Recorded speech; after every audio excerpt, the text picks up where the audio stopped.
Chapter 8:15. Where did the large and small gravel belts of different shapes come from? How did they appear? Real Flying Bird wasn't too sure. Even when she compared the interstellar route map carried by the Minerva, she still couldn't figure out where the gravel belt that suddenly appeared before her eyes came from.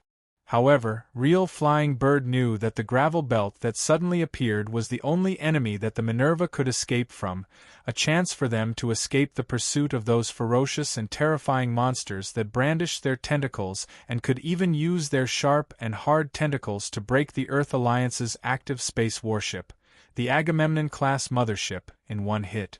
Real. Focus. Luna Maria is now in a sniper position. Our mission is to stall for time as much as possible. Just as Real Flying Bird's consciousness was somewhat scattered, the voice of her good friend and comrade, Reza Beryl, sounded in a timely manner. Understood. Real Flying Bird heard this and took a deep breath in an attempt to focus her mind that was a little fatigued from the long battle. On the entire Minerva, the people who faced the most pressure were probably the MS pilot.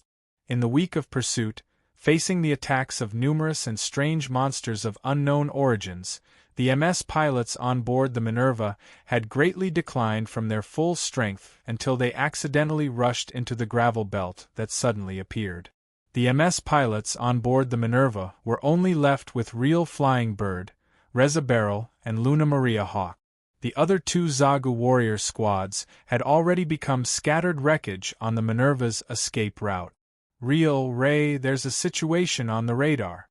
Distance 1,300. According to the heat pattern comparison, it's very likely to be the monsters that have been chasing after the Minerva. Immediately after, the Zagu warrior equipped with long-range artillery equipment, which was the mech piloted by Luna Maria, transmitted the situation outside the gravel belt. Numbers. The white Zagu phantom poked its head out from the shadow of a large gravel and looked in the direction where Luna Maria had discovered the anomaly. As Ray's nimble fingers danced on the keyboard, the white Zagu phantom's electronic eyes that were constantly adjusting its focus finally caught the monsters that were rapidly approaching the gravel belt. It's those monsters. They've really caught up. When he heard the voice of Real Flying Bird, Ray took a deep breath and said in a deep voice, get ready. Before the mechanism is activated, you must be steady. Understood. Understood. According to the painful experience accumulated from the previous bloody battles, the group of monsters would not send out any scouts. They would only throw all their forces into the battle when they discovered the enemy, wiping out the enemy with their absolute advantage in numbers. Although this was the most brainless tactic among all the tactical concepts that Real Flying Bird and Ray had learned in the military academy, it also happened to reflect the horror of this group of monsters who could easily eliminate the Earth's joint fleet. Jean Lei, you are here. Distance 1,000. As the monsters outside the asteroid belt approached, the atmosphere became more and more tense, especially as the sun gradually emerged from behind the Earth and scattered its dazzling radiance over the asteroid belt. Jean, Rem, and Luna Maria saw enemies filling up the radar screen in the blink of an eye. In the blink of an eye, not only did the radar screen turn blood red, but the enemy's figure also occupied the screen in front of the three of them. They were densely packed, as far as the eye could see. With just a glance, they could already tell that there were no less than 1,000 of them. Calm down. The three of them were fighting against nearly 1,000 enemies.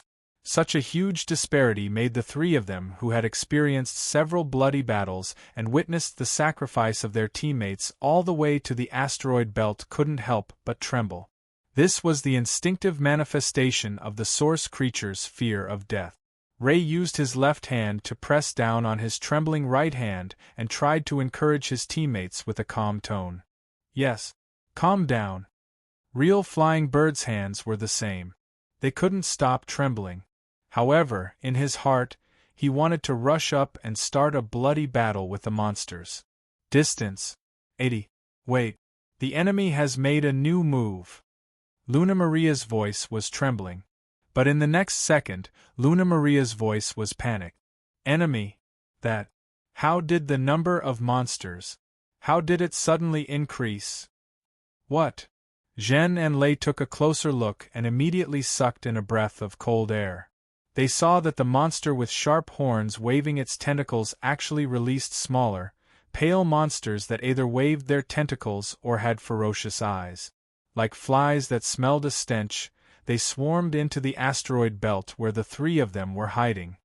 We've been discovered. Ray suddenly thought so in his heart. In addition, the instinct to turn around and escape followed closely, as well as the determination to sacrifice themselves in order to protect the Minerva. No, we haven't been discovered.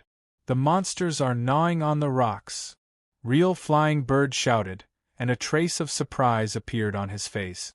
His right hand kept pressing on the control panel, using the body he was piloting, Pulse Gao Da's electronic eyes to record the unexpected actions of the monsters. What's going on? At this moment, the three of them who were nervous, scared, and even had the fire of realization ignited, suddenly felt strange and even a trace of absurdity. They're hungry? Luna Maria bit her lips and said with some uncertainty, "No, we know too little about them. The only thing we know is that we have to get rid of their pursuit." After being surprised, Ray felt a more dignified pressure. As more and more of the smaller, odd-looking monsters were released, the space where the three-man team was hiding was also shrinking as the monsters gnawed at the gravel belt. Luna Maria, don't wait for the monsters to completely enter the asteroid belt. As long as enough large monsters enter the asteroid belt, immediately detonate the bomb. After Ray quickly gave the order, he looked at Pulse Gao Da hiding behind the asteroid belt on the other side. Real, get ready. This may be our last battle. Hearing this, Real Flying Bird nodded heavily, but didn't say anything. Even if Real Flying Bird had a lot to say in her mind, she didn't know where to say those words now. Distance 500. Opportunity. Detonate. Just as the small monsters gnawed a hole in the asteroid belt, Luna Maria decisively activated the bomb that was set in advance outside the asteroid belt. Boom!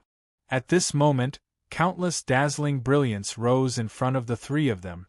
The light was so strong that even the sun in the distance lost its brief radiance. All that was left were the small monsters that were engulfed in eating the rubble and were swept into the yellow springs by the explosion, as well as the large monsters that had just entered the rubble.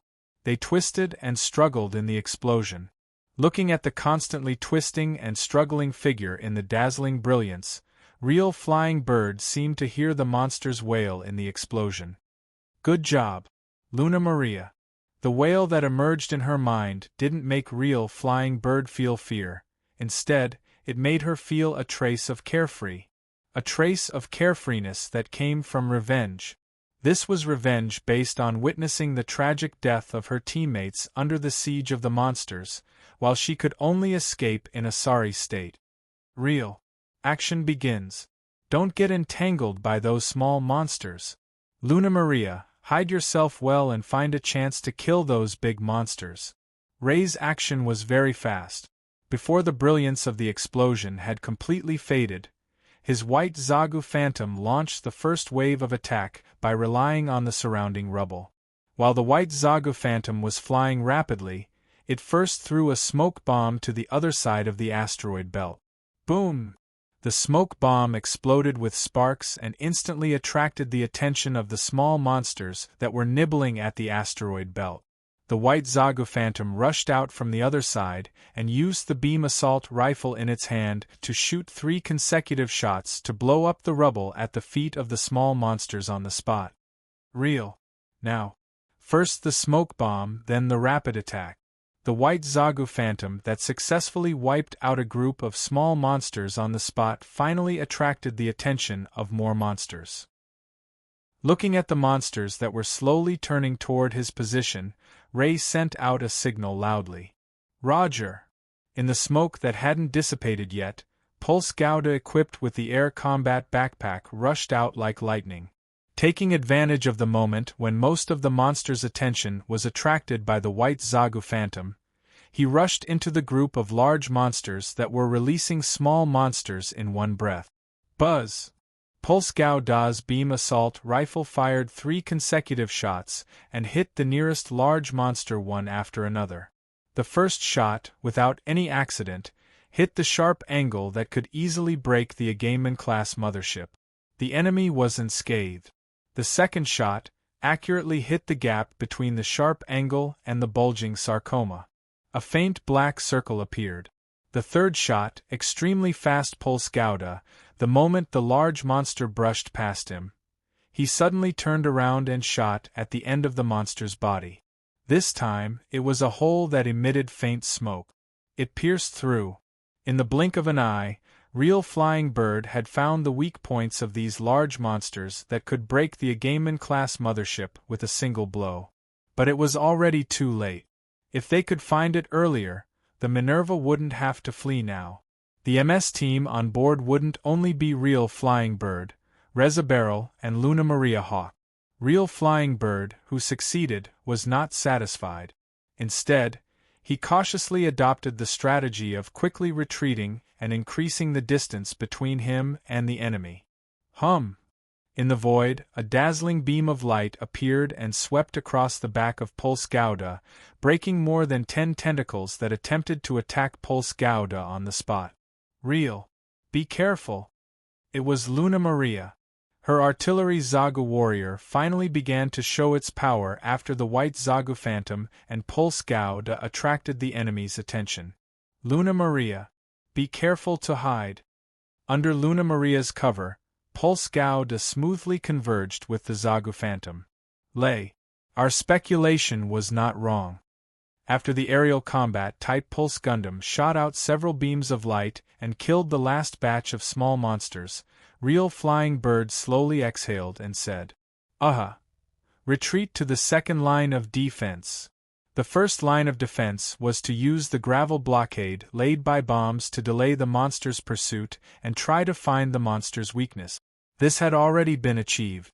Then, it was time to retreat to the second line of defense, which was near Luna Maria's position. I'll cover you.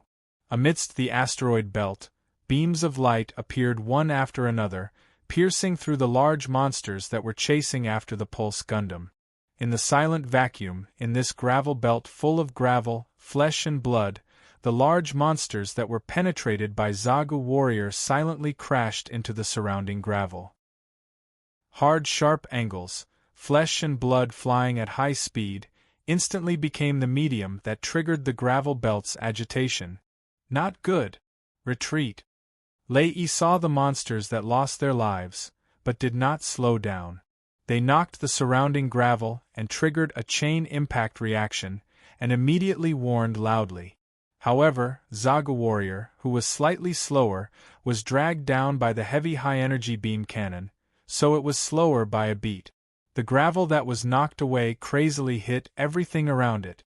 Whether it was the gravel that had been peaceful before, or the monster's corpse that had already died, they were all affected by this wave of chain impact. In this chain impact, a gravel with a visual diameter of at least tens of meters appeared on top of Zagu warrior's head. The moment the huge shadow shrouded, it was Luna Maria's desperate face. The gravel attack was too fast, and the excellent Zagu warrior, whose maneuverability was far less than Pulse Gauda, had almost no way to escape. Luna Maria! Zhen and Lei's eyes widened, and their hands moved quickly to drive the Zagu warrior at the fastest speed, trying to rescue her before the gravel smashed Zagu warrior. However, whether it was Pulse Gauda or Zagu's phantom, they couldn't appear beside Zagu warrior in time to rescue her. What's more, around the two, there were already other monsters that appeared, blocking them from rescuing Luna Maria. Buzz!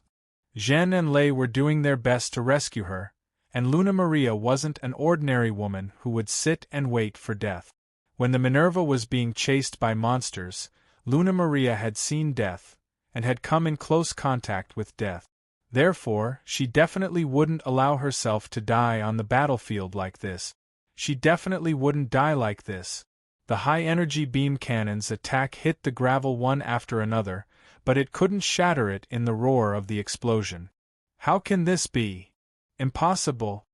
In front of her was the last high-energy beam cannon's ammunition, and Luna Maria couldn't accept that the high-energy beam cannon that could penetrate the battleship's armor in a few hits actually returned without any results. Buzz! The last round of ammunition was fired, setting off a violent explosion. In the rumbling explosion, Luna Maria saw countless gravel flying out. It shattered. Before the surprise could rise, a sharp shadow impressively tore apart the explosion, and directly pounced on Zagu Warrior. It was actually that large monster. The reason why the high-energy beam cannon couldn't shatter the gravel was because the gravel was actually a large monster in disguise. The monster's attack speed was extremely fast. It was so fast that even Jeanne and Ray didn't have time to react, and it had already rushed to the front of the Zagu Warrior. The sharp horn that could break the Agamemnon-class mothership seemed to be able to stab Luna Maria's eyes. Is this the end? Since the Minerva rescued D.S.S.D., Luna Maria, who had been in a bloody battle until now and witnessed the death of her comrades, calmed down at this moment. Jeanne, Ray, help me tell Myling, let her be, what nonsense are you talking about? In an instant, an unfamiliar voice interrupted the trio's communication channel. At the same time, the sharp horn that should have penetrated the Zagu Warrior didn't pierce the cockpit. Because, at this moment, at the moment when Luna Maria was about to be pierced by the sharp horn, a pair of steel wings impressively appeared in front of her. No. Before Luna Maria could react, the pair of steel wings disintegrated, turning into fragments that flew into the gravel belt. Only a few inexplicable colorful lights were left behind. She could barely make out a huge black shadow with a human silhouette. Aldnoa reactor output normal. Dimensional screen unfolded normal. Armed wings distribution program normal. It has entered the predetermined position. Monitoring program start. In the darkness, Ray Minkai's voice slowly sounded. The moment when the image from the outside appeared in front of Ray Minkai again, it was the moment when Lancelot a King's sword raised his hand and swallowed the large monster with sharp horns. Chapter 8:16.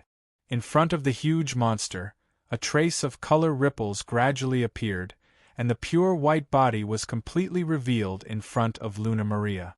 The huge monster that almost buried Luna Maria was split in half, and it passed by the artillery-type Zagu Warrior like lightning. At this moment, the scenery that quickly passed by the left and right sides was captured by the artillery-type Zagu Warrior's electronic eyes and presented in front of Luna Maria's eyes.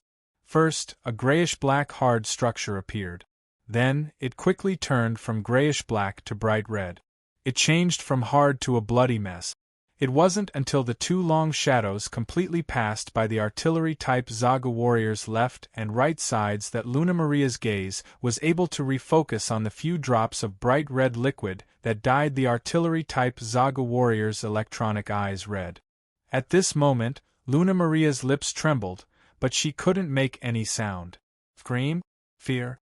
Perhaps this was a normal human reaction.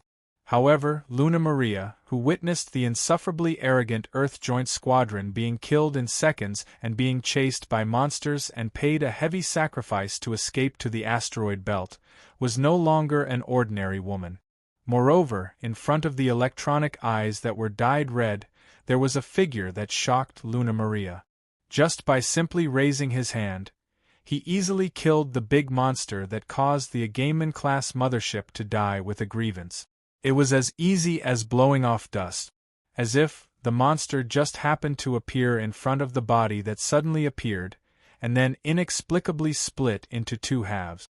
If the artillery-type Zagu Warrior that was blocked by Lancelot the King's sword behind couldn't see how the big monster was killed, then Reel of Flying Bird and Ray, who were one step behind and just happened to be able to see the scene just now, were able to see it at a glance. However, the two who witnessed Lancelot e King's sword killing a terrifying monster with just a raise of his hand couldn't react in time. Then what happened?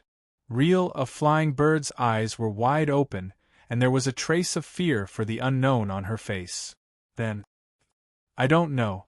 Among the trio, Ray, who was the most knowledgeable and even had the support of a top scientist in the field of human research, could not find any clues. The only thing he knew was that the terrifying monster had collided with Lancelot King's sword's right hand and was then split into two by an invisible force. No. Ray was shocked and suddenly remembered the moment just now. That was not killing. He did not cut it open either. Instead, the monster seemed to have been devoured by something and was split into two halves. And the part that was devoured happened to be similar to the outline of Lancelot King's sword. Did you devour it? Ray frowned, but he quickly signaled for Luna Maria to quickly return to the team. Although Lancelot the King's sword was very unfamiliar to them, judging from its behavior of saving Luna Maria, at least it was not an enemy. Now, it seemed like there was no need for the trio to make a move. When Reel of Flying Bird and Ray respectively piloted their own bodies to meet up with the shelling-type Zagu warriors, they realized that this battle seemed to have nothing to do with them. In just less than a minute, Lancelot the King's sword had already fought with nearly 1,000 large and small monsters. Compared to the fiery light that soared into the sky and the rumbling explosions when the trio fought with them, Lancelot's King's sword's attack appeared cold and cheerless, yet it was also abnormally strange. Just relying on his fists and feet, he rushed up to those monsters. He threw a punch. The monster that was hit had an inexplicable gap on its body. There was no warning. There was no abnormality. With just a punch, the monster with a gap on its body stopped moving. It crashed into the surrounding gravel and turned into meat paste. Silence. Incomparable silence. Now that Lancelot King's sword had stopped that group of terrifying monsters, the trio did not rejoice that they had survived a calamity. Instead, they felt a trace of strangeness, a trace of fear towards something they could not understand. Let's contact the Minerva. There's no need for us to make a move here. After Ray took a few deep breaths, he made a decision that was equivalent to retreat. Reel of Flying Bird and Luna Maria looked at each other and nodded in unison. On the other hand, Ray Minkai looked relaxed. The powerful performance brought by the ALD Noah furnace was indeed somewhat beyond his expectations. The dimensional barrier that could easily wipe out a large universe beta was so powerful and mesmerizing. It was so powerful that the driver did not need to pay attention to any movements on the battlefield. As long as he locked onto the target, he could solve all the problems. There was no doubt that even if it was driven by a 3-year-old child, it could still complete the vast majority of the missions of killing the target. Of course, the above was all nonsense. Not to mention the level of the driver, it was definitely not the turn of a 3-year-old child to board this body and fight with the enemy. In the intense battle in the eyes of the trio, a burst of urgent warning woke up Ray Minkai, who was a little distracted. As his gaze moved, Ray Minkai found that two huge shadows, one from the left and one from the right, were rapidly attacking from both sides of Lancelot, a sword of the king. It looked like they were going to perish together. Humph! Stupid! The menacing enemies were unable to achieve their goal in the end. Even if these large universe beta were determined to drag Lancelot, his sword of the king, into the underworld, even if they were to collide with their own kind, they were unable to threaten Lancelot, his sword of the king, who had already activated the dimensional barrier. Light black ripples appeared and shrouded Lancelot King's sword. While the optical camouflage used for camouflage was constantly fluctuating, the two large cosmic-type BETs also ended up with their heads separated from their bodies like the others of their kind. In an instant there were countless blood droplets floating around Lancelot as sword of the king, and the remains of monsters with many smooth cuts on their bodies. This was a silent slaughter. A crushing battle with the dimensional barrier of absolute defense against the universe beta, who only knew how to use a normal attack and the advantage of numbers to suppress the enemy. However, facing the unbreakable dimensional barrier. The universe Beta, who had completely forgotten about the trio, was still shrinking the encirclement of Lancelot as Sword of the King, looking like they would not give up until they were dead. Unwilling to retreat? This is a bit unexpected. Ray Minkai's gaze swept across the screen in front of him and fell on the interface that displayed the total number of enemies. The number is 761? Although the dimensional barrier is very refreshing, the efficiency is still a bit slow. There's no other way. I can't just reach out and kill them one by one, right? Indeed. For biological enemies, as long as the dimensional barrier was touched, they would either die or be injured, but in the face of more than one enemy, the efficiency became low. For this reason, when designing Lancelot as Sword of the King, he read a lot of information about the original Mars Knight's exclusive body. In addition, Royd, who was a new steel pulla enthusiast, naturally put the idea of perfecting Lancelot as Sword of the King's attack on multiple enemies on the pair of steel wings known as the armed composite wings. At first, the fundamental purpose of this pair of armed composite wings was to allow Lancelot as Sword of the King to obtain dynamic intelligence of the outside world when the dimensional barrier was unfolded. But at that time, Royd happened to get a certain series of steel pulla, and he had a special fondness for a unique arm system in this series. Therefore, the armed composite wings evolved from the initial simple monitoring function to a composite arms system that took into account surveillance, attack, and other means. As the colorful optical camouflage rippled, Lancelot as Sword of the King first became blurry and dark, and then in the blink of an eye, revealed a pure white steel body with golden lines. Then, a light green, prismatic, cube-shaped shimmering barrier appeared around Lancelot as Sword of the King, and the armed composite wings that were released before also returned to the surroundings of Lancelot as Sword of the King, as if they were the many knights guarding the king.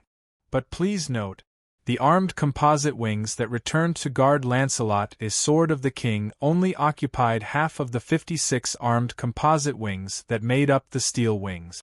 The other half that had not returned, the 28 armed composite wings, had already sneaked all the way behind Universe Star Beta under the cover of the complex terrain of the Stone Belt.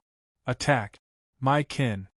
The moment Lei Minkai's slightly Chunibu command came out of his mouth, the 28 armed composite wings that sneaked behind the Unable-type Betas suddenly burst out with a storm of light beams, piercing through more than 10 large Unable-type Betas that had no time to react. Immediately afterward, the 28 armed composite wings that succeeded did not continue to shoot. Instead, after turning off all the optical cameras on their bodies, they tore apart the flesh and blood of the next target at Mach 3. If the vacuum could transmit sound, then at this moment, the armed composite wings that occupied this universe were like a pack of hungry wolves tearing apart and gnawing on their prey. It was not an attack made by a beam attack, but it followed the technology on the radiation vibration blade that Lancelot used before. No, it was a brand new technology. With the breakthrough of this new technology, Royd, who had almost become a heavy steel pulla enthusiast, did not hesitate to use the armed composite wing system to restore the performance of a certain armed series. Jian Fang? I didn't expect Royd to be so fanatical. Looking at the armed composite wings that were constantly nibbling away at the enemy, Ray Minkai could not help but sigh. Who would have thought that Royd could use the technology in his hands to recreate the scene of Jian Fang wantonly killing the enemy? It's just that the energy storage on the armed composite wings is a little low. But the energy storage could not keep up, but the quantity was enough. The 28 armed composite wings that were hovering around Lancelot King's sword moved together and pounced on the enemy. It was the time for the 28 armed composite wings that launched the first round of attacks to return. It's almost time. The Minerva should be almost in contact with the throne of command. Then, it's time to end this greeting. Not long after, the 28 armed composite wings that had been fully charged launched and surrounded Lancelot King's sword, completely strangling the last remaining enemy. Chapter 8:17. It was a complete suppression. It was just a lone mech, yet it was able to defeat the monster that had wiped out the Earth's United B squadron in an instant. It was even able to kill off the last monster after that. It was a terrifying battle record. Looking at the armed compound flying wings that swallowed hundreds of monsters like a pack of hungry wolves returning from all directions, after circling around Lancelot King's sword several times, they obediently returned to the back of Lancelot King's sword one by one, turning into steel wings again. Real Flying Bird and Luna Maria couldn't help but look at each other across the screen. The enemy was terrifying enough, but this strange body that suddenly appeared was even more terrifying. Whether it was the strange and terrifying attack that had just appeared, or the armed compound flying wings that were released later, they all told the trio a fact. The world they were in now seemed to have undergone some unknown changes. Evidence, except for the group of monsters that suddenly appeared. There was only the strange body that destroyed the monsters. That is not the body of the Earth's United Fleet, and at the same time, it is not our Zaph's body. Although there was a trace of doubt in Ray's voice, it was more of anxiety. Ray, what are you talking about? Luna Maria didn't react for a while. Ray, Luna Maria, look. That body is sending a signal to us. At this time, Real Flying Bird's exclamation woke Ray up. In the next second, Ray, who instinctively activated the signal deciphering program, suddenly woke up. What if the body he was piloting, or Zaph's signal deciphering program, couldn't decipher the other party's signal? One must know. In the next second, Luna Maria's voice came. This is the signal channel used by our Zaph. How is it possible? Didn't Ray just say that it is not our Zaph's body? What? Ray's gaze focused, and he had already seen the message after the deciphering program deciphered the signal from Lancelot King's sword on the screen. This is the signal channel that Zaph abandoned after the Battle of Yakin Duwe. How can there still be people using this signal channel? The doubts deepened, but Ray seemed to have put down something in his heart and became slightly relaxed. Regardless of whether this signal channel was useless or not, the people who could use this signal channel could still be on Zaph's side. Based on this, after Ray signaled to True Flying Bird and Luna Maria to be on guard, he took the initiative to send a signal to Lancelot King's sword to express his gratitude and inquire about his identity. When Ray Minkai saw the deciphered message, he couldn't help but smile. From the moment the Minerva and the trio appeared in front of him, Ray Minkai suspected whether the Minerva and the trio had escaped from the seed world he was familiar with, or had they gotten lost in another seed world. But no matter where the Minerva and the trio came from, Lay was probably the only one who would act so cautiously. This is Night K. You have entered our airspace. Please report your location and purpose of action. Night K? Code name? When the trio heard Ray Minkai's self-introduction, they immediately looked at each other. Lay, do we also use code names? Zhen Feimiao asked. No. I'll be in charge of communication. True, be alert of your surroundings. Luna Maria, contact the Minerva as soon as possible. Understood. Then, Ray took the initiative to send a video call request to Lancelot King's sword. This was undoubtedly a test, but Ray Minkai accepted the request without hesitation. However, as the video communication was successfully connected, Ray saw a scene that shocked him. The mask, which was mainly white and had golden patterns around it, covered the face that he should have seen in the dungeon. It was the face of Night K. Just like the name that Ray used as a code name, the true identity of the man on the other side of the screen was hidden. Nice to meet you.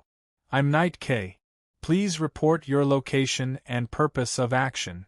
The calm voice and calm demeanor made Ray vaguely see a shadow that had already passed away. After a moment of astonishment, Ray quickly calmed down. I'm Reza Beryl, I belong to the Minerva.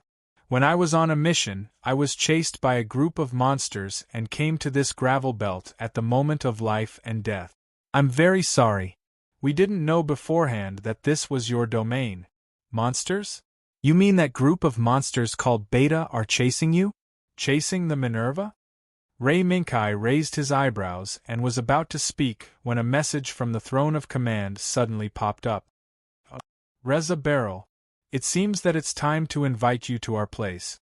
Not long ago, when Lancelot King's sword swept past the Minerva and rushed into the gravel belt to kill, the Minerva that was lucky enough to escape the gravel belt also received a greeting from the Throne of Command.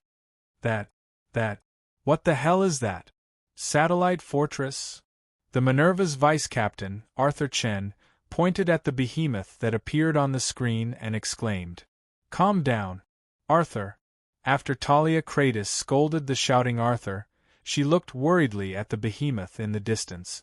At present, the Minerva's situation could be considered as having escaped the pursuit of that group of terrifying monsters, but there was a behemoth in front of them that was not inferior to the Yakin Duway satellite fortress. In particular, the strong visual impact of the Yakin Duway satellite fortress, which was built entirely out of cold metal, made Talia Karates, one of Zaf's newest battleships, unable to help but be shocked by the visual impact of the Yakin Duway satellite fortress. Mei Ling, can you call the other party? Talia first looked at Mei Ling, then pondered for a moment. In her opinion, from the glimpse of Lancelot King's sword just now, there was no way it could be separated from the behemoth that appeared in front of them. Then, based on this speculation, this behemoth probably wouldn't be like that group of monsters, shouting to kill the Minerva. Yes, I'm trying now. Mei Ling's actions were very fast. However, before she could send the first greeting from the Minerva's communication channel was hijacked by an unknown signal. Warning! This is the domain of the Britannia Empire, the domain of the Sovereign Throne. Warships of unknown origin, please immediately stop all actions in this domain and report to your subordinates. Warning! Warning! Dazzling red flashes, sharp warning sounds, these made Talia clench her hands uncontrollably. The speculation just now was instantly overturned by reality. Captain. As the vice-captain, Arthur still acted like the other crew members and was very dependent on Talia. This made Talia subconsciously feel a trace of resentment towards the person who caused this scene and was hiding behind the scenes. Calm down, Arthur. After scolding Arthur again, Talia stood up and looked at Mei Ling. Mei Ling, yes, Captain. We're dealing with it now.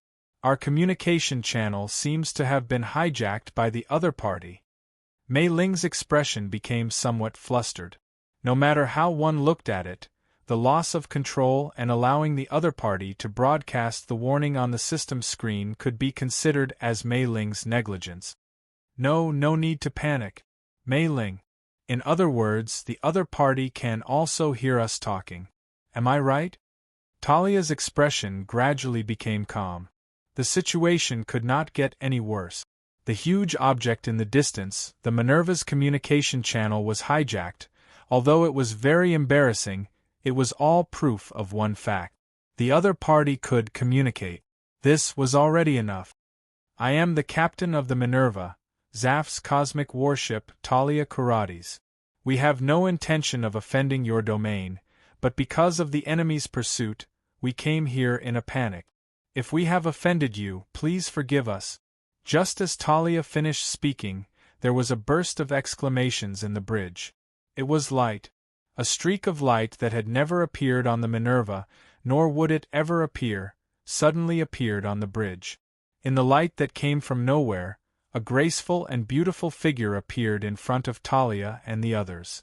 It was a beautiful woman with fiery red hair, pointed ears, and a beautiful face that could charm all living things. Her lower body was that of a mermaid. Her appearance instantly attracted the attention of almost all the crew members in the bridge. Even the majority of the female crew members were unavoidably the same. You. Talia's expression was absent-minded, but in the blink of an eye, she used her strong willpower to wake up.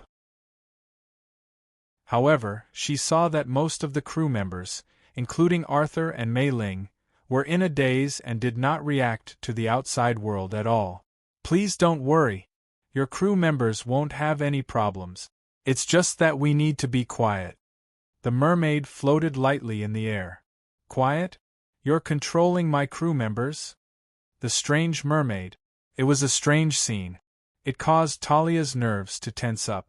This was something that exceeded Talia's understanding of the world, something that was within the scope of common sense.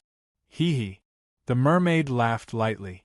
Like the sirens in the ancient legends, she let out a bewitching song that caused Talia's mind to become absent-minded again. "You, who exactly are you?" In an instant, the piercing pain from her lips caused Talia to wake up with a start.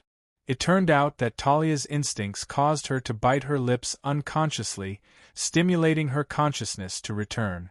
My name is Sharon Epp, the central program that controls the throne.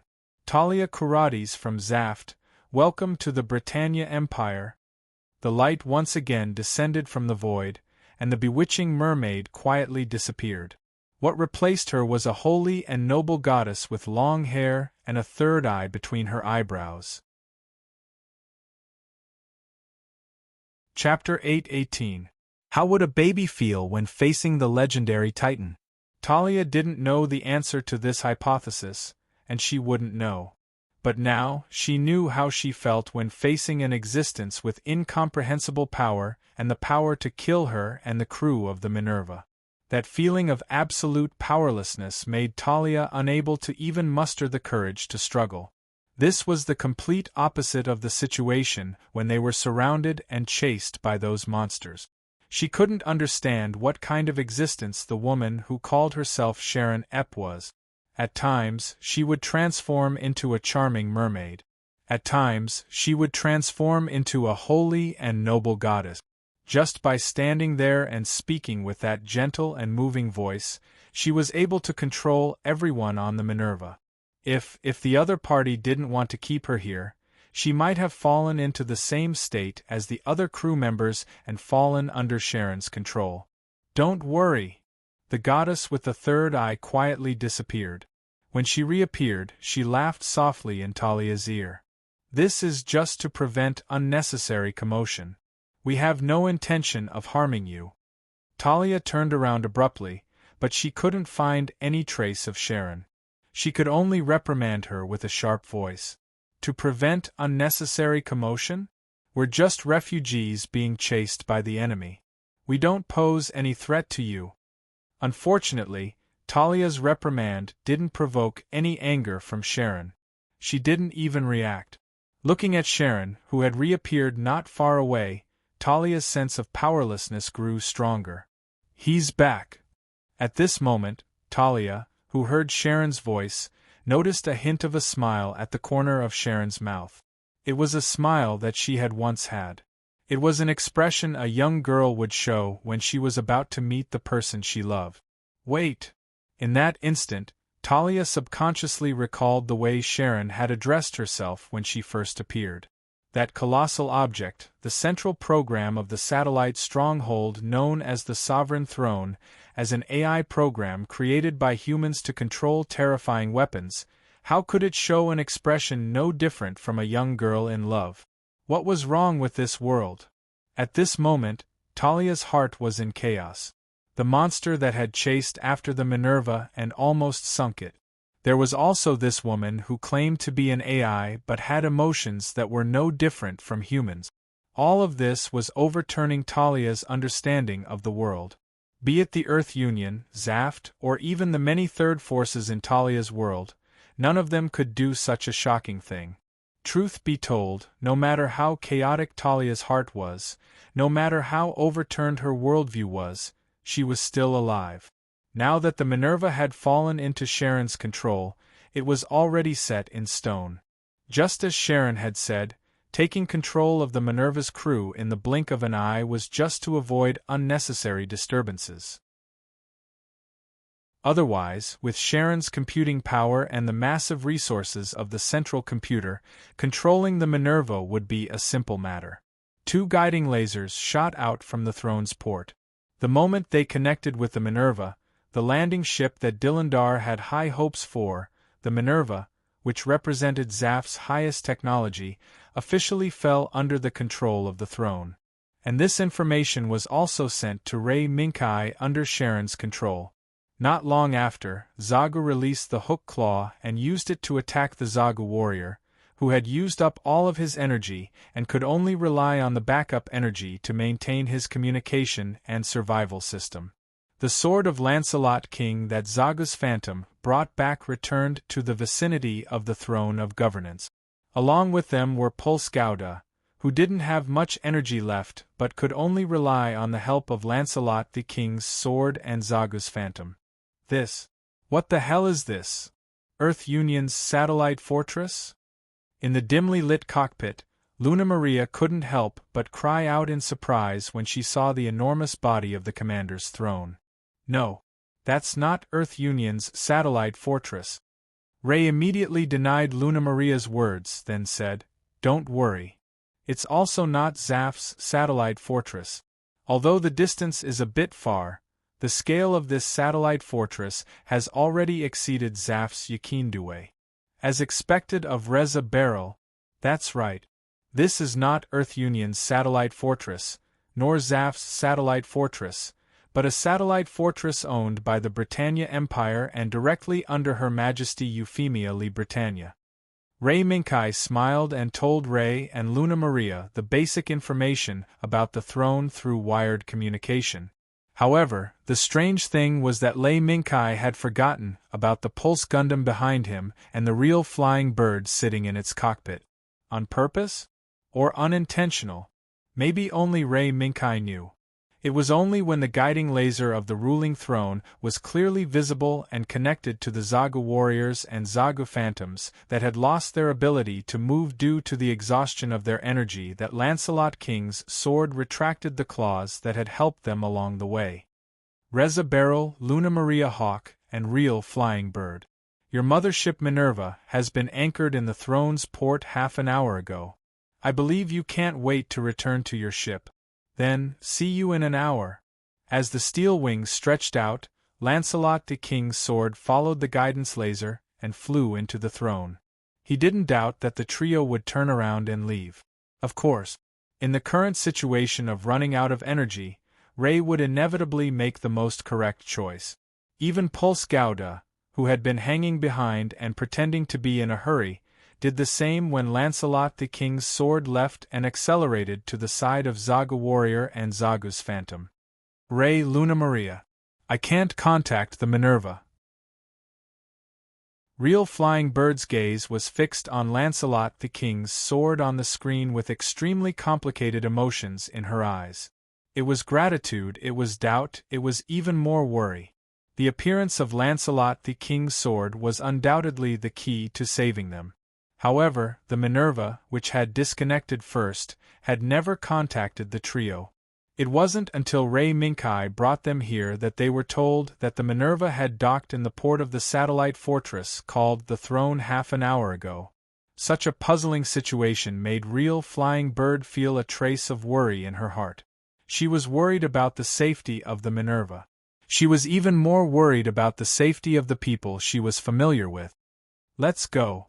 Now, the choice we can make is to enter this satellite fortress and meet up with the Minerva. When the time comes, we will know everything. Ray slowly exhaled. Whether it's what we see or what they want us to see. On the other hand, before Ray Minkai, who had just walked down from Lancelot the King's sword, could express his gratitude to the applause and congratulations around him, Ethelim Lam came up to him with Countess Fermion. A faint blush could be seen on Ethelim Lamb's small face. This was probably the aftermath of the previous bold move. Therefore, the wiser technical team, including Fermion, saw a subtle scene. Ray Minkai and Ethelim Lam were about to speak, but at the same time, they made the same move of giving the opening speech to each other. For a moment, the scene became extremely subtle, causing Fermion and the other wiser technical team members to look back and forth. It was very lively. Ahem.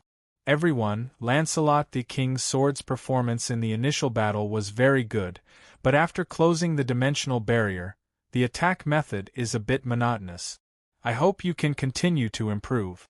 In time, I believe that Lancelot the King's sword will be able to live up to its name and become a divine weapon to protect the Empire. Fortunately, the stalemate between the two didn't last long. Ray Minkai found a reason to send the surrounding wiser technicians away. Congratulations to Your Highness for your victory. Perhaps it was because of the departure of his subjects, but Ethelum had also gradually loosened up. No. This is a matter of course. It's not a battle worthy of congratulations. What's more, the enemy didn't use their full strength. Ray Minkai shook his head and recalled the enemies he encountered in the previous battle. There were many enemies, but among those monsters, there was never an individual that posed a great threat to the mech. For example, an individual with long-range energy attacks, including the light class. If there were such individuals in the previous battle, Ray Minkai would not have dared to close the dimensional barrier in the face of an army of thousands of betas. Obviously, Ethelum Lamb knew the meaning of Ray Minkai's words. Is Your Highness talking about the light class individuals? Your Highness, you know about the light class? This time, it was Ray Minkai's turn to be surprised. At present, in the Britannia Empire, there were no more than 5 people who knew about the existence of betas, and these people did not include Ethelum Lamb. Yes, not long ago, Sharon received news from the Imperial capital. It was a rescue report about Teresa's clerk. In the report, the existence of the betas was mentioned. Moreover, Ambassador Lakis Klein also specifically suggested at the end of the report that the betas' movements should be immediately investigated. Teresa? Did she encounter the betas while rescuing the son of Dan's slave? Lei Minkai knew that Teresa had led a team to rescue the pill slave's son. However, what he did not expect was that in addition to the betas in the universe, there were also betas on Earth, and they were even encountered by Teresa, who was rescuing the son of Dan's slave? Yes. When Teresa's clerk arrived, the son of Dan's slave had already been besieged by the betas. Fortunately, the rescue was timely. Not only was the son of Dan's slave successfully rescued, but it also returned to a naval base on the west coast of the Empire with the help of Avalon's new levitation system to await repair. Is that so? So, is there any other news from the Imperial capital?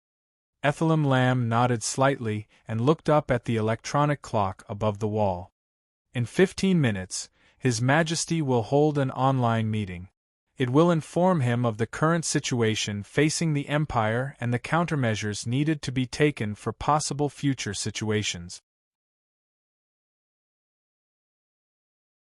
Chapter 8:19. The sun was setting. The imperial capital that had yet to be washed away was covered with a layer of golden veil. Under this layer of golden veil, people shuttled back and forth on both sides of the street, completely ignoring the many machines parked at the end of the street. Even if the huge machines called the Lionheart Knight were too eye-catching, the hurried crowd only glanced at them for a moment before they turned around and continued to complete their own task. This was the moment when the Britannia Empire began to recover after the rebellion. Under Euphemia's constant signing of the Empress orders, the citizens of the Empire who had awakened from their slumber all received their own missions, as well as the current situation of the Britannia Empire and the dire situation it was in. At first, some of the citizens of the Empire who could not bear it could not understand or accept that the Empire had been affected by the super disaster called world fusion. It slipped from the original space-time dimension and fell into an unknown and unfamiliar dimension. Suicide, madness, there were even small-scale riots. Happened continuously within a week. But Euphemia had foreseen this and assigned the newly awakened Cornelia to carry out the task of suppressing the riot. Although Cornelia also had doubts about the world fusion, as the best frontline commander of the royal family, Cornelia naturally knew what she should do. Therefore, under the deterrence of the name of the witch, the suppression force brought by Cornelia quickly quelled the riots that only had time to appear but not spread.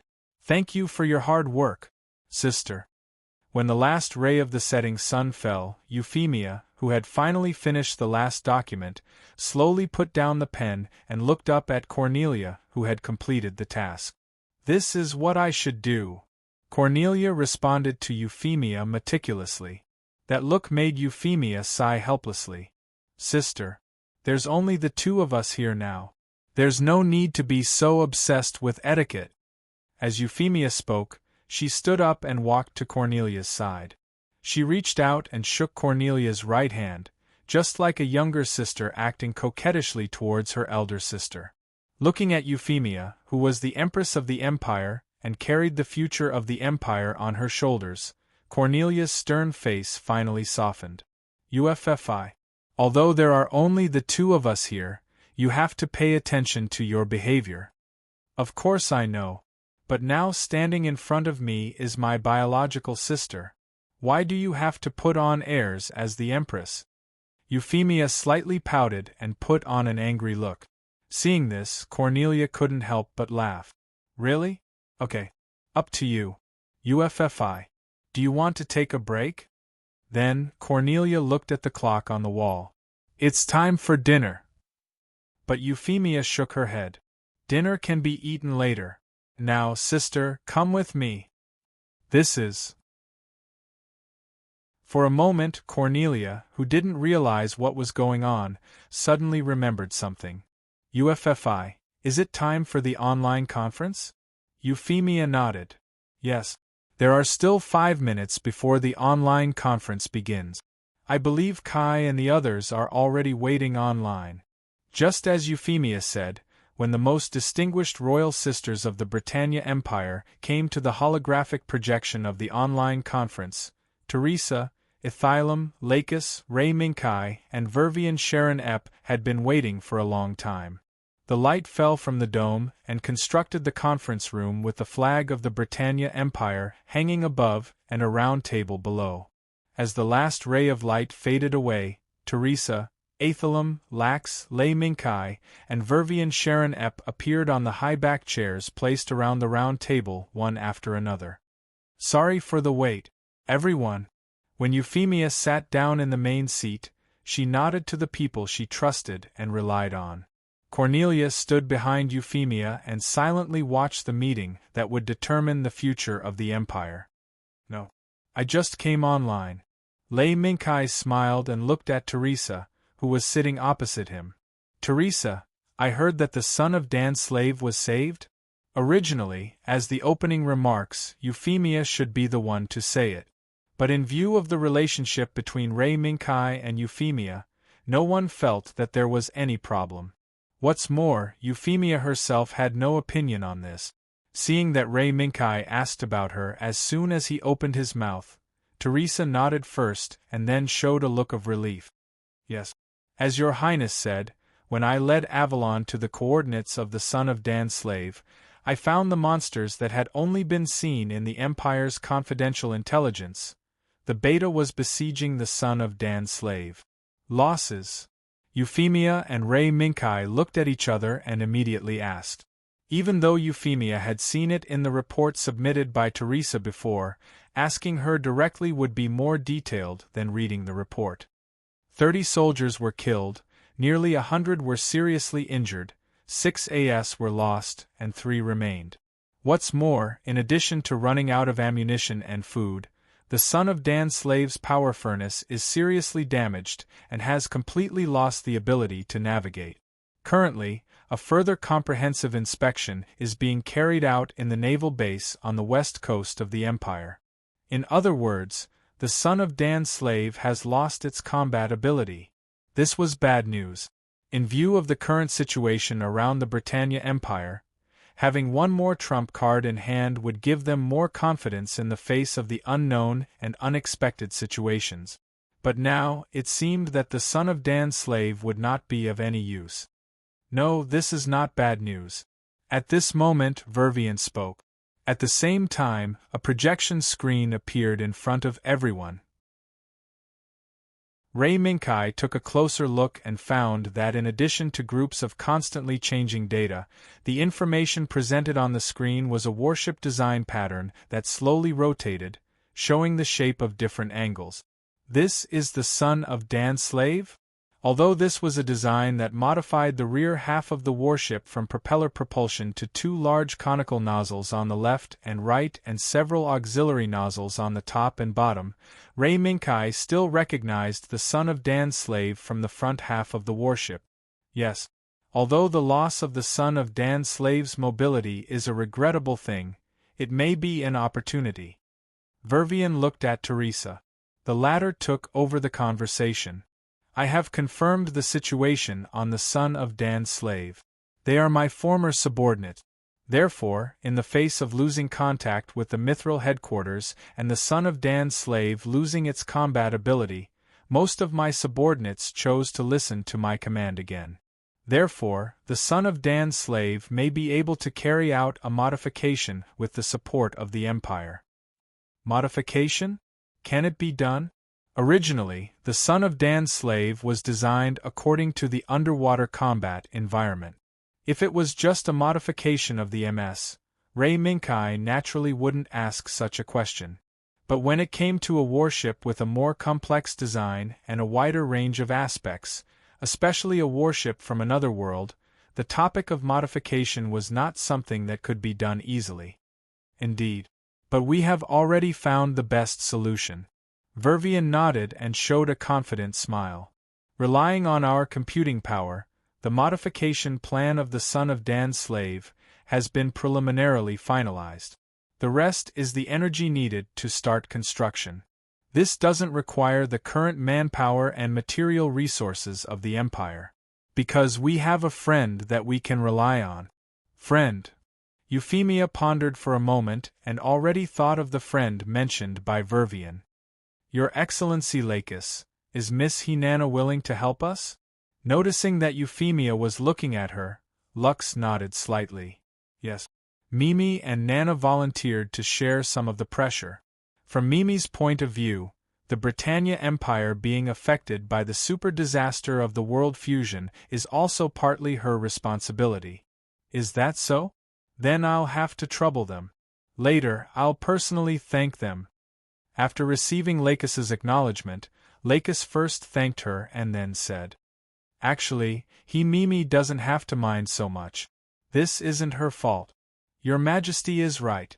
Strictly speaking, I'm the one who released the girl, so I'm afraid I'm related to this super disaster. Ray Minkai thought of the strange space and the scene where he met Anna, who was sleeping in the crystal coffin, and said with a bitter smile. And as the other party involved, Lakis was the same. Okay. There's no need to brood over the past. With Miss Nana's help, the son of Dan's slave can complete the upgrade of the power system and the corresponding equipment in the shortest time possible. When the time comes, not only can the son of Dan's slave maintain its original underwater navigation ability, but it can also fulfill the need to travel in the universe. While interrupting Ray Minkai's bitter smile, Vivian directly pulled everyone's attention back to the son of Dan's slave. Although that's the case, the AS on the son of Dan's slave doesn't meet the requirements for space combat. Teresa pinched her braid with some distress. Captain Teresa, regarding the AS problem, maybe I have some say.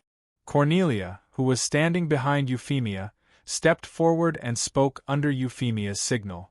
Your Highness Cornelia, do you have a way? Teresa was a little surprised. No, this isn't a way. Strictly speaking, this is related to His Highness Ray Minkai's Raging Flame Demon Sword. Because the improvement plan for the Raging Flame Demon Sword continues to progress, a plan for a new type of body was passed to me not long ago. A new type of body?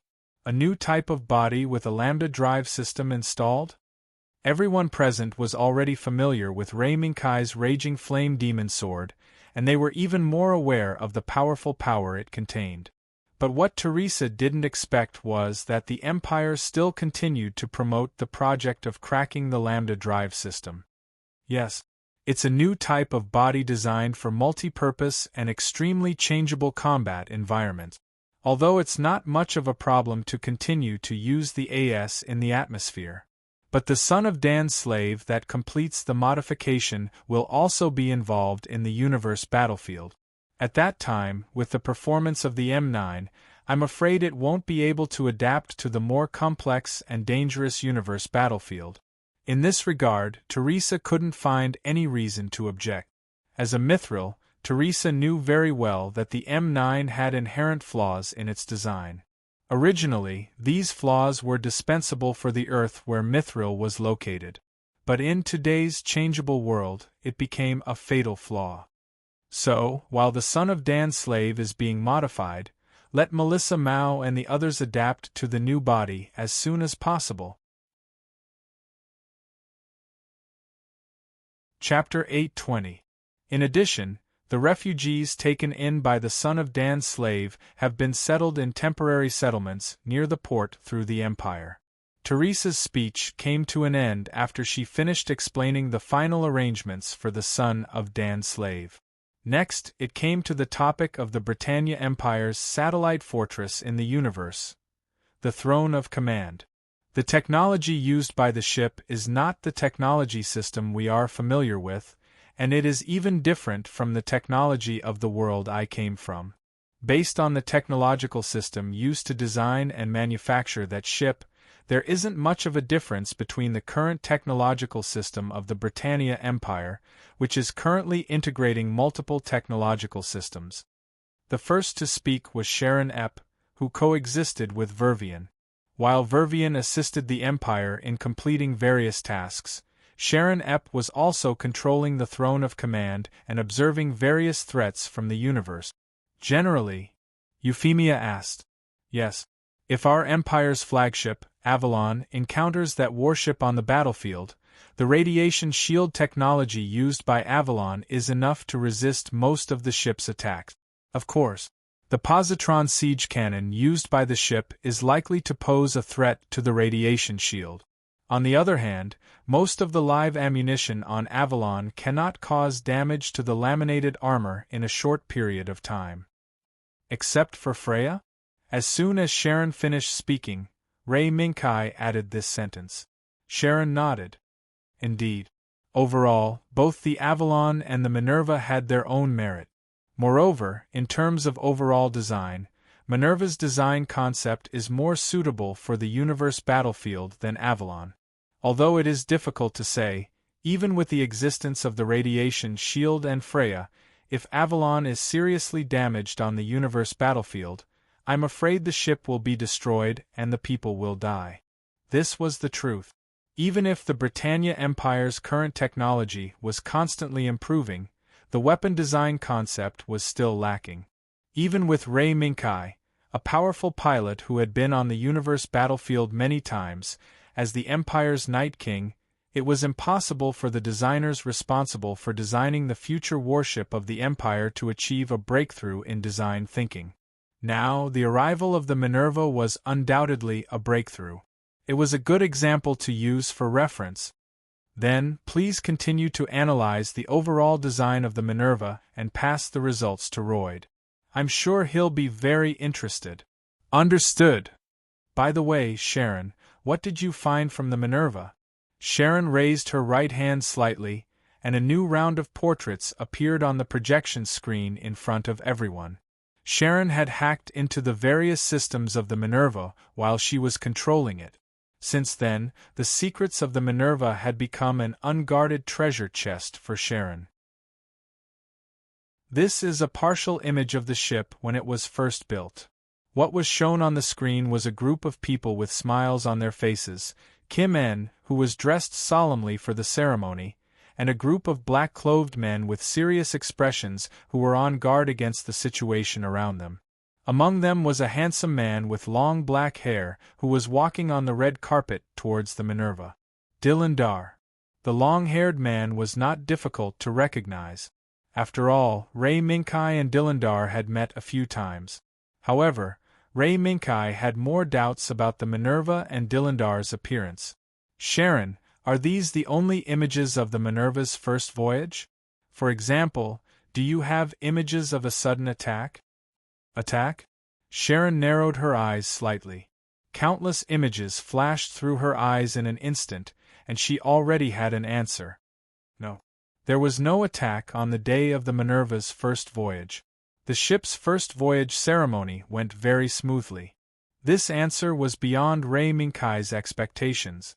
This was completely different from the attack that Rei Minkai remembered about the Minerva's first voyage ceremony. Lux, what do you think? Among everyone present, apart from Rei Minkai, perhaps only Lux was qualified to analyze the existence of the Minerva and the man behind it, Dilindar. However, Lux shook her head first, then muttered to herself for a moment before speaking. The ship's construction should have started after we left. Therefore, I can't give much of an evaluation. However, I have met this man, Gilbert Dilindar, a few times when I followed my father to public events. Lux carefully recalled her past memories. This man gives me the feeling that he is brewing something. However, back then, I was unable to see through his thoughts. Indeed. Gilbert Dilindar is indeed brewing something. However, the most important question is, does this Gilbert Dilindar come from the world that we are familiar with? Rei Minkai's question made everyone fall silent. But the sons of Dan Nu are all subordinates that I am familiar with. Teresa raised her own opinion on this point. Perhaps that is just an example. Euphemia shook her head and voiced out Rei Minkai and Lux's concerns. If the world that the Minerva represented was the world that Lux and Rei Minkai had experienced, then perhaps things would become simpler. However, what if it was the opposite? Or perhaps, at the same time that it was confirmed to be the world that Rei Minkai and Lux experienced, an unexpected change occurred in that world? Euphemia, who had a telepathic connection with Rei Minkai, saw through Rei Minkai's concerns from the start. No. Perhaps not. Indeed. Rei Minkai's concerns were just as Euphemia had guessed.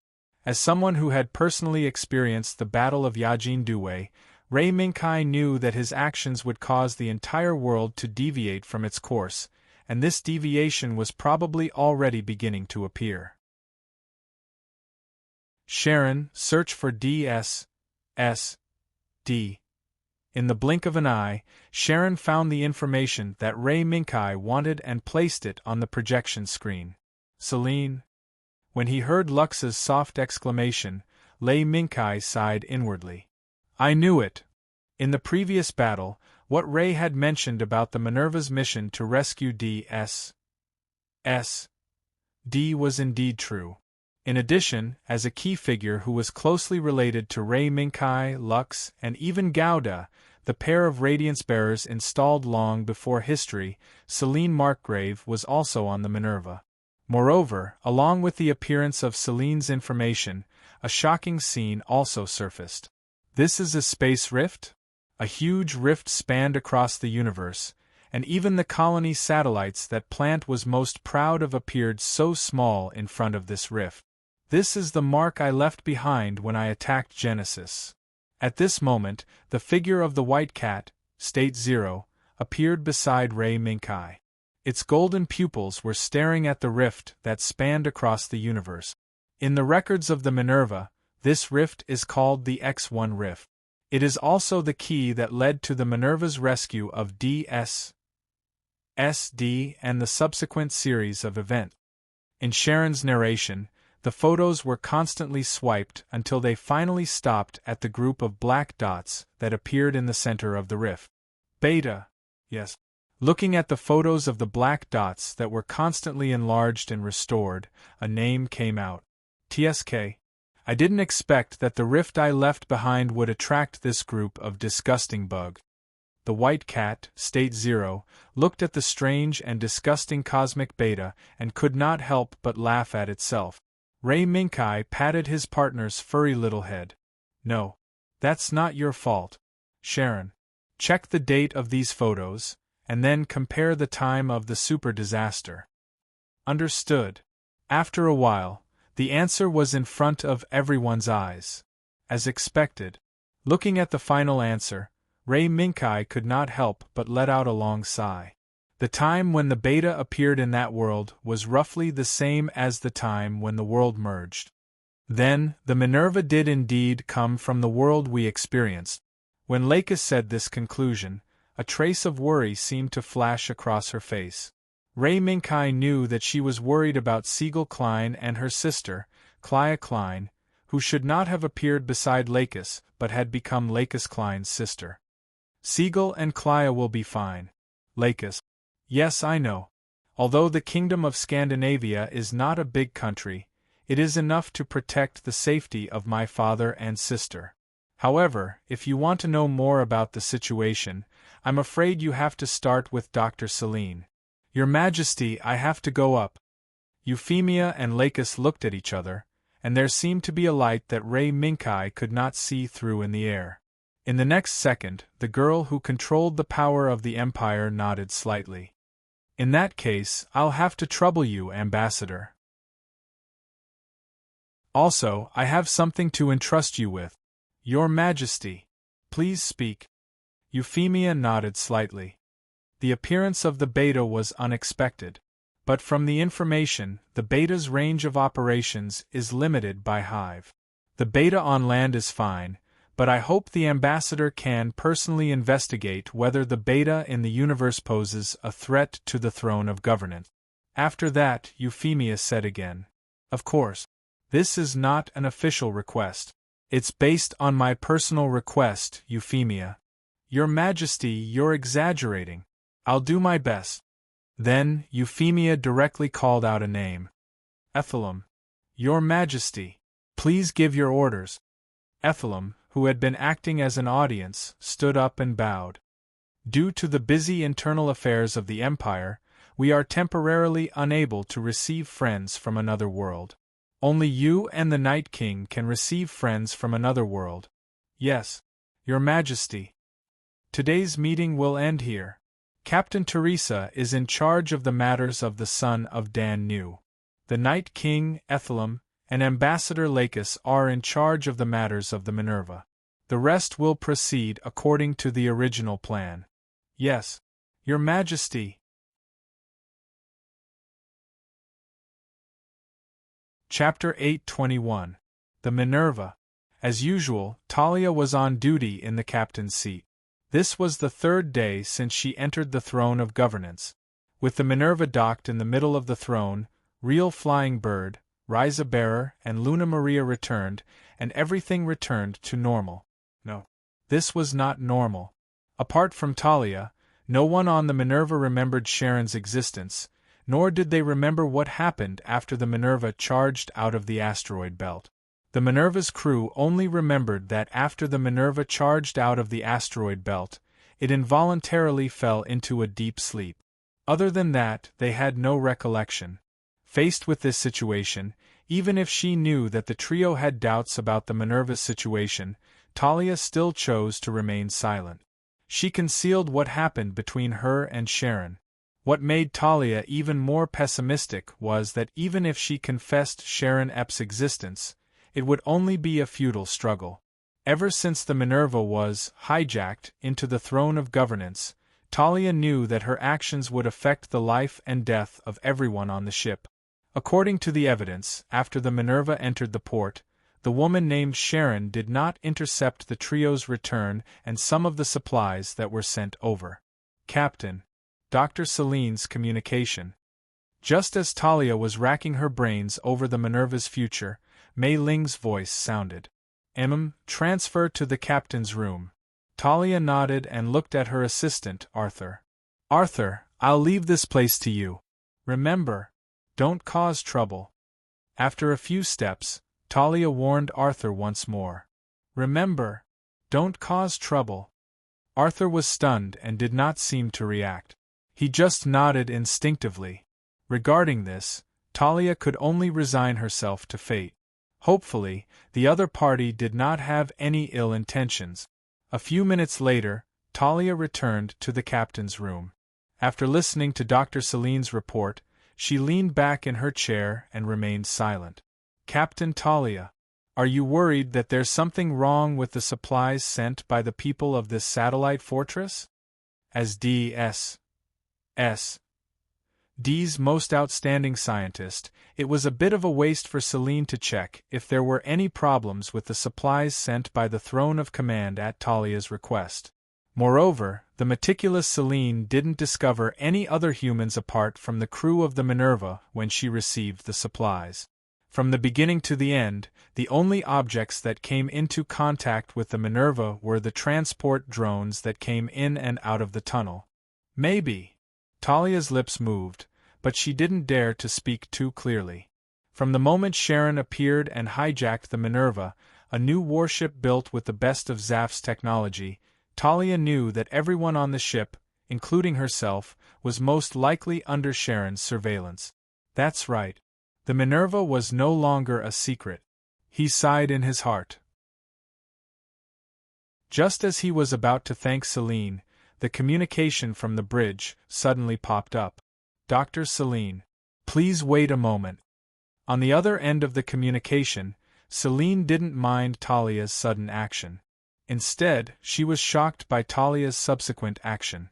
What? The other party sent someone to contact us? The other party? Before Serene could express her doubts, she was interrupted by Talia's hurried words. Dr. Serene, I'm very sorry.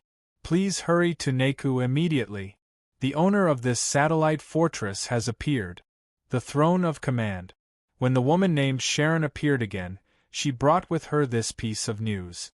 She claimed that the special envoy of the Britannia Empire was coming and asked the Minerva to be prepared to receive her. Although the message was brief, it was enough to let Talia's heart, which had been beating wildly all this while, finally calm down. At the same time, Sharon's figure appeared in the light and gently landed beside Rei Minkai. The beautiful goddess lightly tapped her feet and turned behind Rei Minkai. Her hands gently wrapped around Rei Minkai's neck. Kai. The news has reached the ship. The female captain seems to be very nervous. As she spoke, a mischievous smile hung on Sharon's lips. Is that so? She's probably scared by you. Rei Minkai smiled and didn't take it to heart.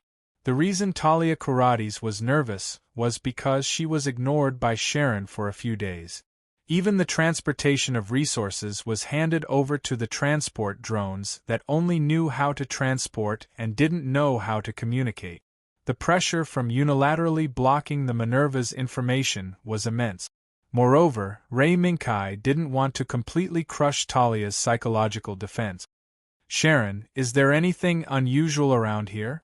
Rei Minkai casually picked up the white mask beside him and put it on as he asked casually. No. Nothing for the time being. From the information collected by the sensors, the area around the Throne of Command seems to be relatively calm. But there seems to be some movement in the gravel belt where the battle took place. Movement? Is it beta? No. Maybe not. It's just some unknown weak force field reaction that can't be analyzed for the time being. When he heard that even the Throne of Command couldn't analyze the unknown force field reaction, Rei Minkai couldn't help but frown. From the bottom of his heart, Rei Minkai didn't think this was a good sign. Sharon, do you think this will be Beta's next attack? Light flashed in Sharon's eyes. In just an instant, thousands of possibilities converged into the final answer. There's a 60% chance. 60? Then, when we communicate with the Minerva, I'll leave it to you to be on guard. Hearing this, Sharon smiled gently. Her fair and flawless, but faintly discernible fingers gently slid across the side of Rei Minkai's face. As long as you say. The next second, the figure dissipated, leaving behind the automatic door that opened. You guys have a good relationship. Outside the door, the black-haired girl stood there and looked in the direction where Sharon disappeared. Rei Minkai smiled and casually changed the topic. If I really see Dr. Serene later, what should I do?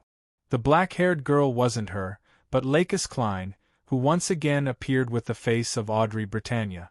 With the intention of contacting the people on the Minerva, and to successfully contact Dr. Serene, who was confirmed to be under the protection of the Minerva, the existence of Audrey Britannia was indispensable.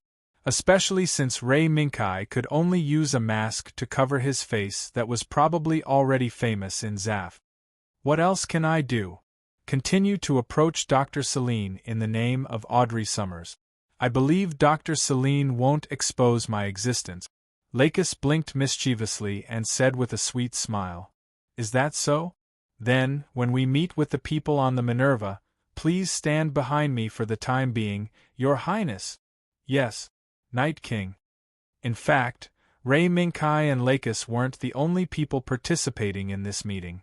As an escort, and also as an official envoy of the Britannia Empire, Ray Minkai alone wasn't enough to complete this mission. Therefore, Athalam participated in this meeting as an assistant.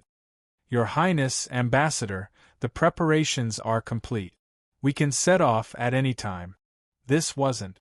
At the end of the passage, a dignified young lady, who had put on a white court dress and had her soft and beautiful blonde hair carefully dressed, was leading her vice guards to welcome Lay Minkai and Lakis. Neat and gorgeous uniforms, his face was full of energy. Tall and strong postures, this was the wiser guards that made Talia and the others dumbfounded. Hey, really? Are those people role-playing?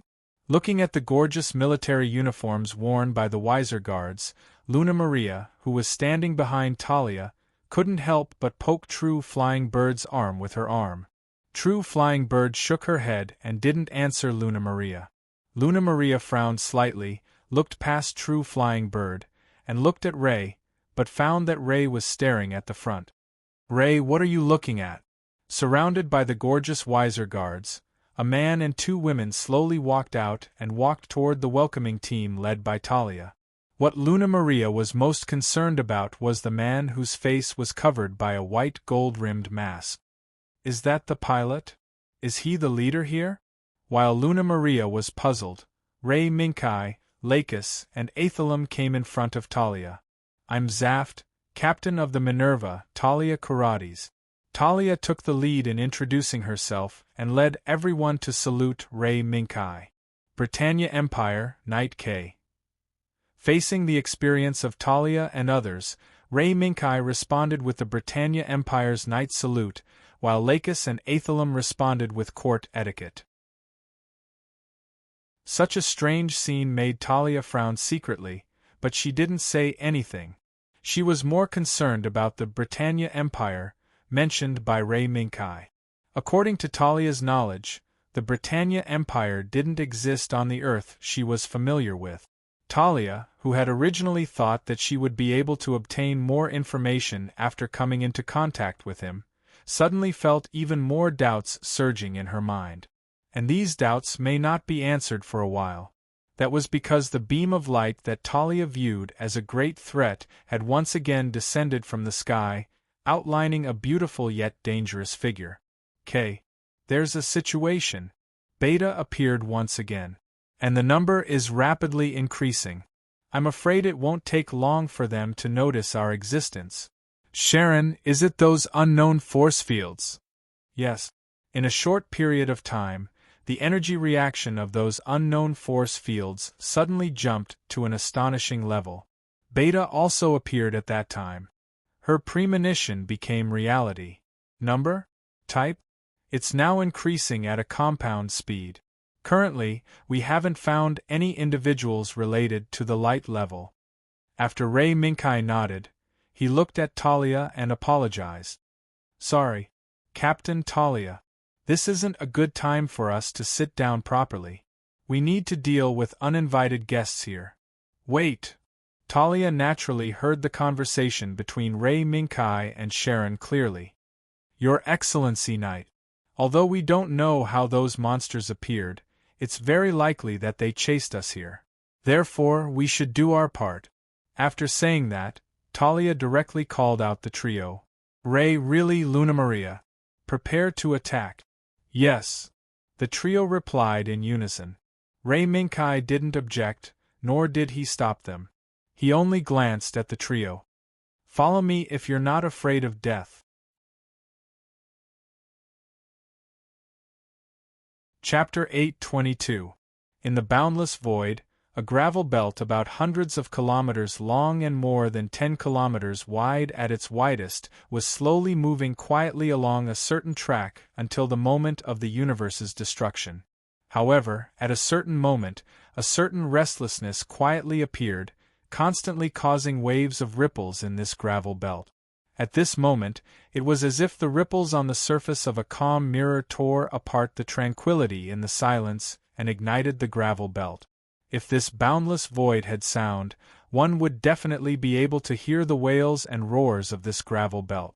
Gravel and asteroids of all sizes collided with the surrounding compatriots in the increasingly intense ripples. Perhaps in a certain corner of the earth, if there was such a pair of eyes watching this gravel belt, perhaps there would be a surprised exclamation from this violent collision between gravel and asteroid. However, in space, real Flying Bird, who was piloting Pulse Gauda, couldn't help but swallow her saliva. Because, behind this beautiful and spectacular astronomical spectacle, which could be said to be the most spectacular and most amazing astronomical spectacle since humans raised their heads to look at the starry sky, was the precursor of a group of terrifying enemies descending. Boom! Boom! The light of the collision constantly flashed on the screen. The alarm of the energy explosion constantly jumped on the instrument. The continuous reports of the real-time monitoring of the gravel belt by the throne of command constantly sounded in her ears. They were all telling real Flying Bird a fact.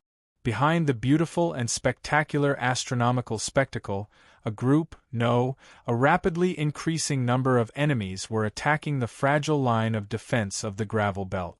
The monsters with twisted, ugly bodies and disgusting tentacles were swarming. So disgusting! Where did these monsters come from? Luna Maria's voice sounded in her ears, and she seemed to be able to hear the subtle sound of Luna Maria constantly rubbing her arms back and forth. Presumably, Luna Maria was disgusted by the group of monsters that Ray Minkai called Beta. Luna Maria. We have also fought with this group of monsters before. At that time, why didn't you feel disgusted? Real Flying Bird's lips moved, but she said such a sentence. What? At that time, it was a matter of life and death. How could I care about this?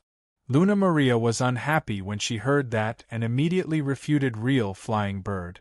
On the other side, Ray was focused on reading the documents sent from the throne of command. It was related to the Beta. Really, Luna Maria, our mission is to stay behind and support. The frontline mission will be left to Night K. Ray, who was looking through the information, suddenly said such a sentence, which made True Flying Bird and Luna Maria very surprised. Correct judgment. Before True Flying Bird and Luna Maria could express their objections, Ray Minkai's voice sounded first. This was because a red warning box had popped up in front of the trio's eyes. Warning!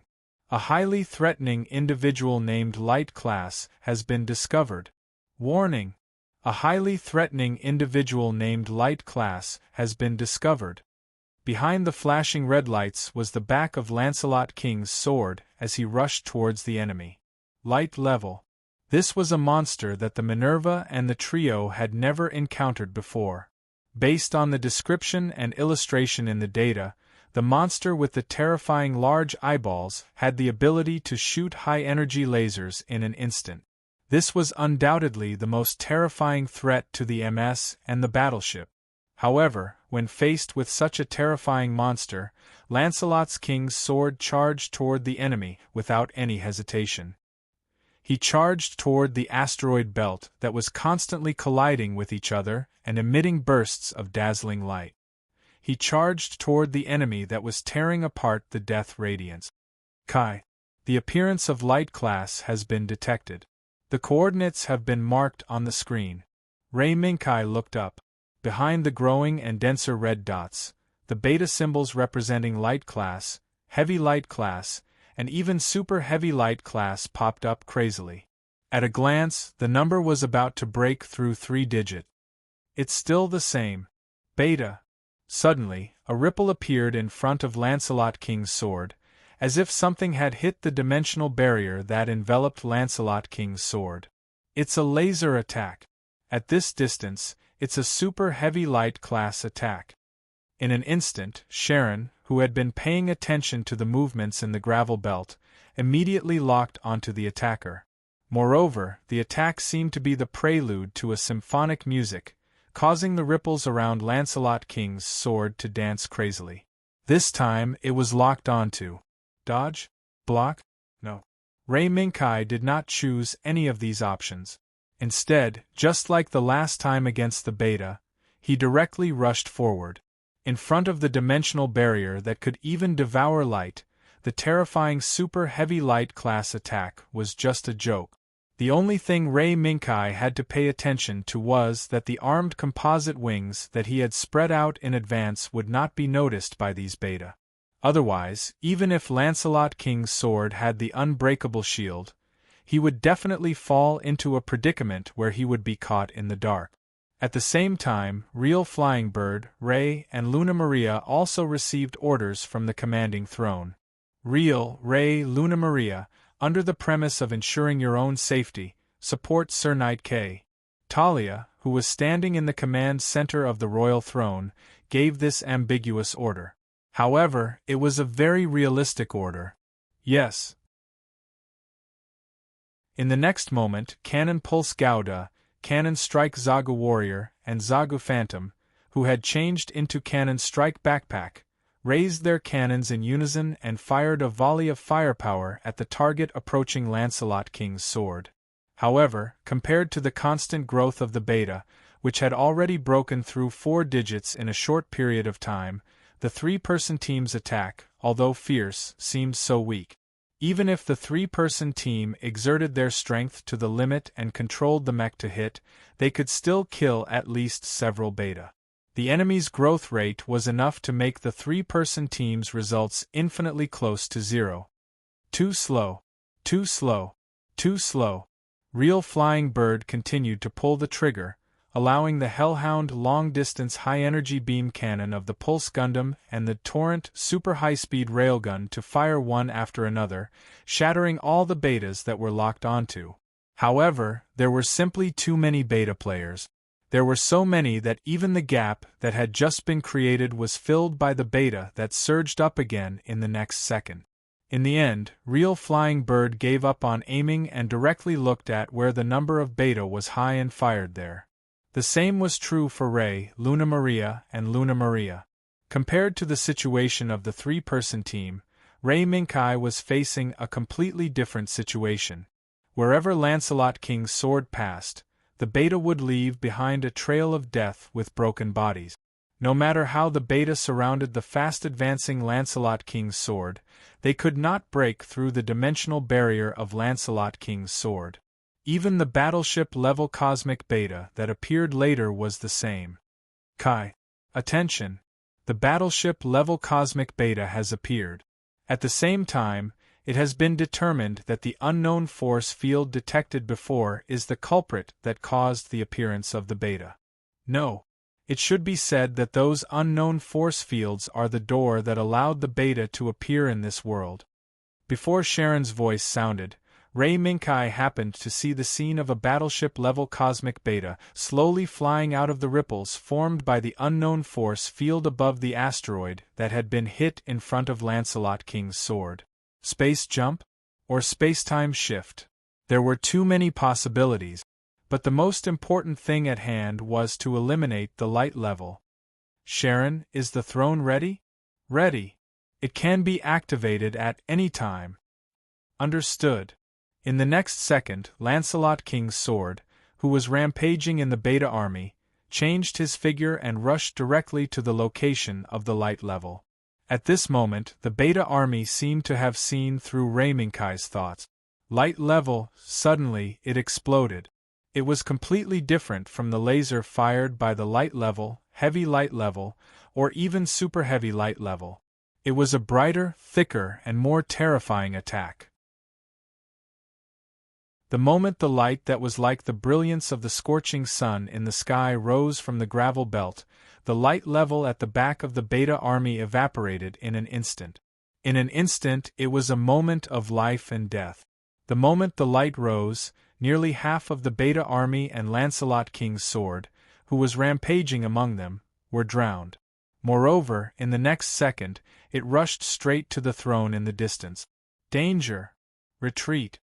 Amid the harsh warning was Lei's hurried shout. However, the moment Lei's voice sounded, countless translucent, flickering fluorescent octagonal light screens appeared, enveloping the bodies of the three-man team. Light level. Incomparably dazzling, the beam of light that was enough to burn everything and bestow death to all things came crashing down, violently hitting the defensive force field formed by countless octagonal light screens. The terrifying energy impact became the dominator of the battlefield at this moment, suppressing all the noise, leaving only the insufferably arrogant brilliance that could destroy everything. The turbulent vibration continued to shake the throne. However, in the battle command hall, the turbulent vibration could not be felt at all. They could only feel the terrifying power of the beam of light that drowned half of the Beta army and Lancelot King's sword as soon as it appeared through the big screen in front of them. The pressure brought by the silence weighed heavily on Talia's heart. This, in Talia's memory, this scene in front of her was probably only similar to the genesis used by Zaft in the battle with Yukindue. At the same time, the shocked Talia forced herself to calm down and looked at Aethelum and Lacus, who called herself Audrey Britannia. They are not worried about the man called Nightcay? Could it be? The moment when Ray Minkai's Lancelot King's sword was submerged in the beam of light, Talia saw it clearly. All of a sudden, Talia seemed to have thought of something. She quickly turned her gaze to the screen that was shaking slightly. Still alive. At the bottom right of the big screen, the symbol representing Lancelot King's sword's health came into Talia's eyes. How is this possible? How can he be fine after being hit by such an attack? The terrifying torrent of light gradually faded away, leaving behind countless charred wreckage and the defensive force field that could keep the throne and the three-person team unscathed even if they were hit directly by the torrent of light. No. In the dead space composed of charred wreckage, a figure once again appeared in this world under the protection of darkness. The dimensional barrier system is overloaded, estimated to restart time is 72 hours. Ray Minkai lowered his gaze and looked at the small projection screen on his right hand, nodding slightly. The dimensional barrier is not invincible. It is just that when facing the vast majority of attacks, it is unable to overload the dimensional barrier system. That sudden attack just now was indeed a moment of life and death. The speed of the attack was so fast that Ray Minkai did not expect it to happen. Fortunately, the dimensional barrier's defensive ability is strong enough. Just by paying the price of an overload outage, Ray Minkai was able to pass through this life and death calamity safely. The output of the Yeldien-OH reactor has decreased by 30%. Has the maneuverability also decreased? The negative effect of the dimensional barrier system's overload outage has already affected Lancelot King's sword's various functions. For Lancelot King's sword who is in this battlefield, this is undoubtedly fatal. However, Ray Minkai did not care about this at all. Dimensional barrier system shielding. Tarsus system, start. Ray Minkai muttered, and a small interface showing a countdown of 30 seconds popped up.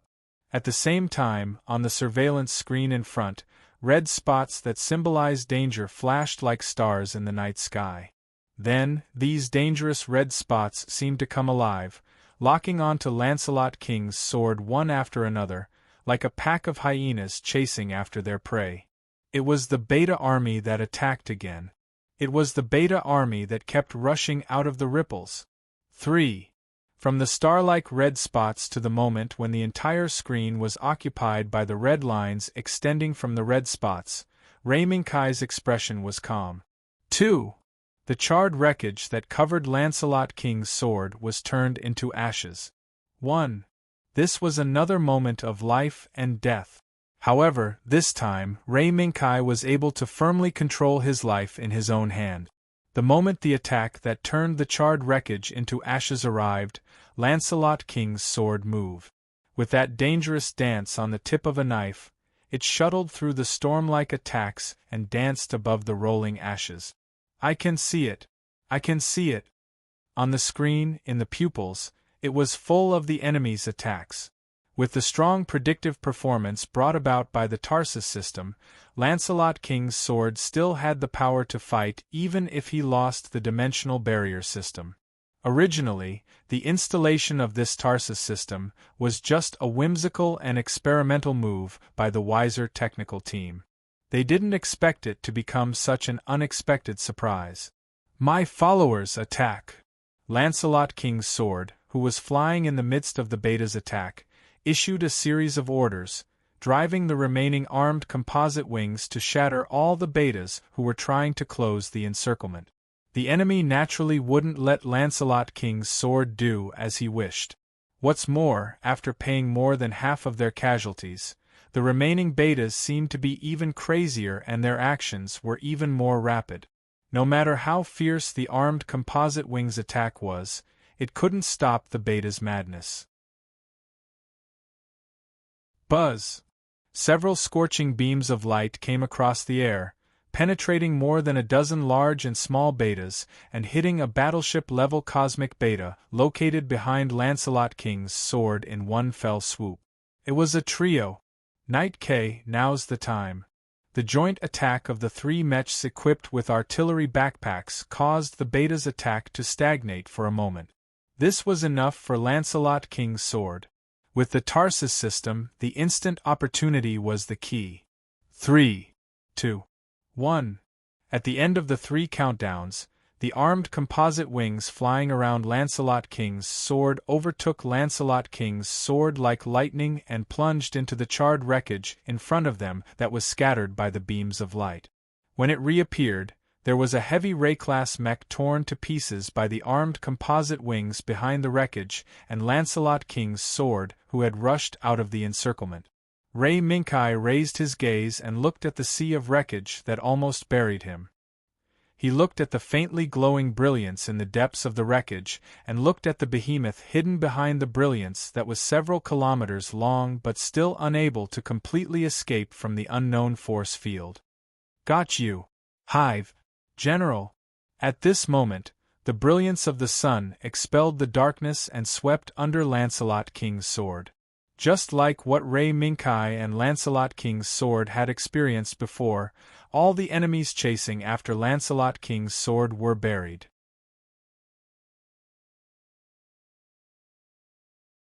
Chapter 8:23. Unknown force field data has been recorded, tentatively designated as Spatial Anomalies Z1. Start recording relevant information. During the occurrence of Spatial Anomaly Z1, it will affect the surrounding spatial anomaly reaction and create a spatial door that allows the target beta to intervene in this world. In addition, there is no limit to the number of individuals that beta can intervene in this space. Usually, the number of individuals that appear is more than a plurality. It is estimated that the probability of artificially creating spatial anomaly Z1 is 88%. Through the countless sensors distributed around the throne, Sharon was constantly collecting spatial anomaly data from the asteroid belt during the fierce battle. At the same time, she was also monitoring the abnormal situation around her.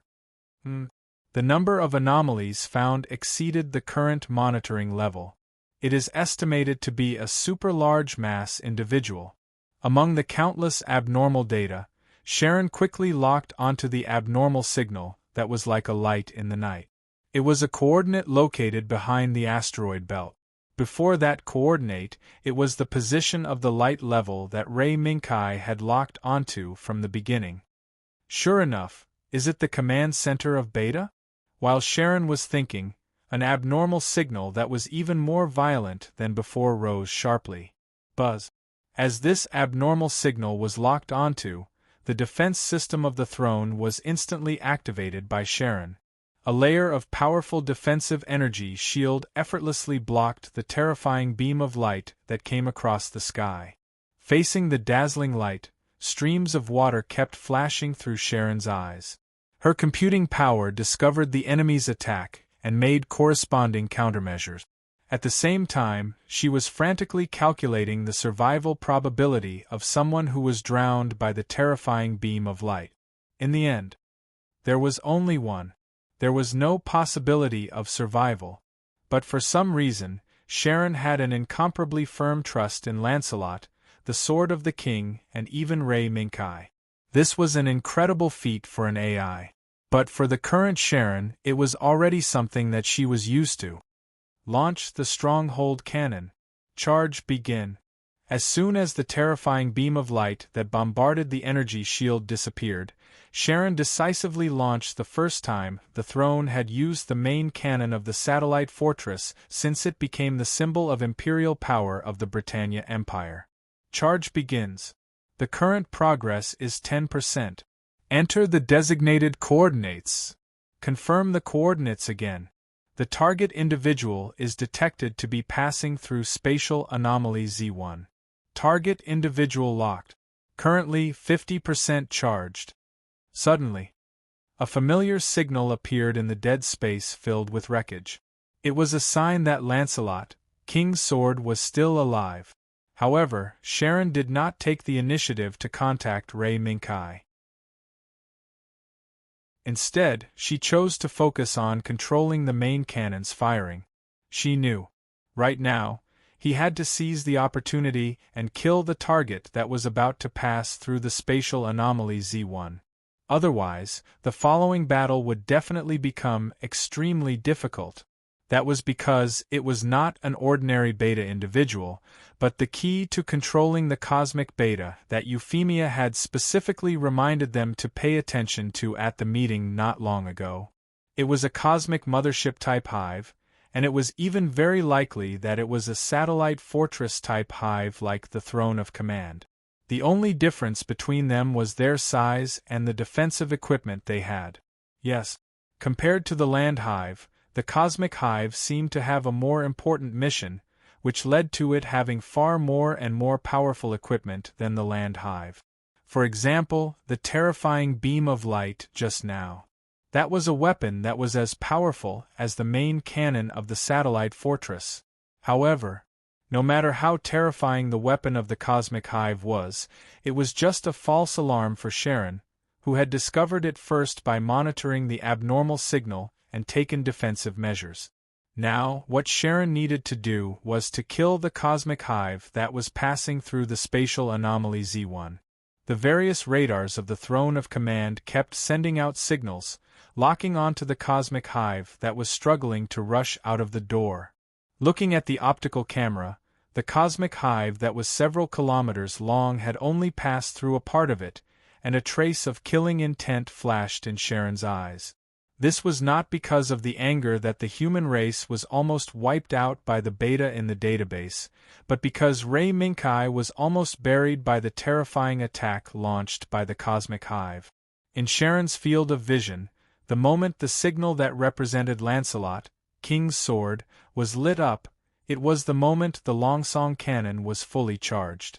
100% charged. Target locked. Fire. Boom! It was even more terrifying than the beam of light that came from the sky just now. The moment an even more terrifying energy fluctuation erupted from the interior of the Throne of Command was the moment the Throne of Command's satellite fortress cannon roared. The surging brilliance was like the Milky Way surging above the 9 heavens. With an unstoppable momentum, it directly dispersed the beta army that was trying to close again and trap Lancelot, King's Sword. In an instant, behind the beta army that had turned into ashes in the brilliance was the cosmic hive that had been pierced through by the Throne of Command's fortress cannon. However, compared to before, the cosmic hive that had not completely rushed out of the door did not use the ability of an energy shield like the Throne of Command to block the attack. It could only rely on its huge body to take the attack of the Throne of Command. The surging river of brilliance wantonly impacted the body of the cosmic hive. Even though it had a body that was so huge that it was calculated in kilometers, it still could not stop the terrifying energy that invaded its huge body from wreaking havoc. Roar! Its huge body was twisting crazily, as if it wanted to break free from the door to make itself feel better. However, it was too late. The moment the first wave of energy that tore apart the huge body from the inside of the cosmic hive rushed out of its huge body, the cosmic hive had stepped onto the road to hell. Looking at the crack that crazily tore apart the huge body that was several kilometers long, even if sound could not be transmitted in the vacuum, the humans who witnessed all of this could not help but think of the struggle, roar, and even the final wail of a beast before its death. The only difference was that at the end of the wail, what would be left in front of the humans' eyes was not the corpse of a beast, but a dazzling fireball that was as bright as the sun.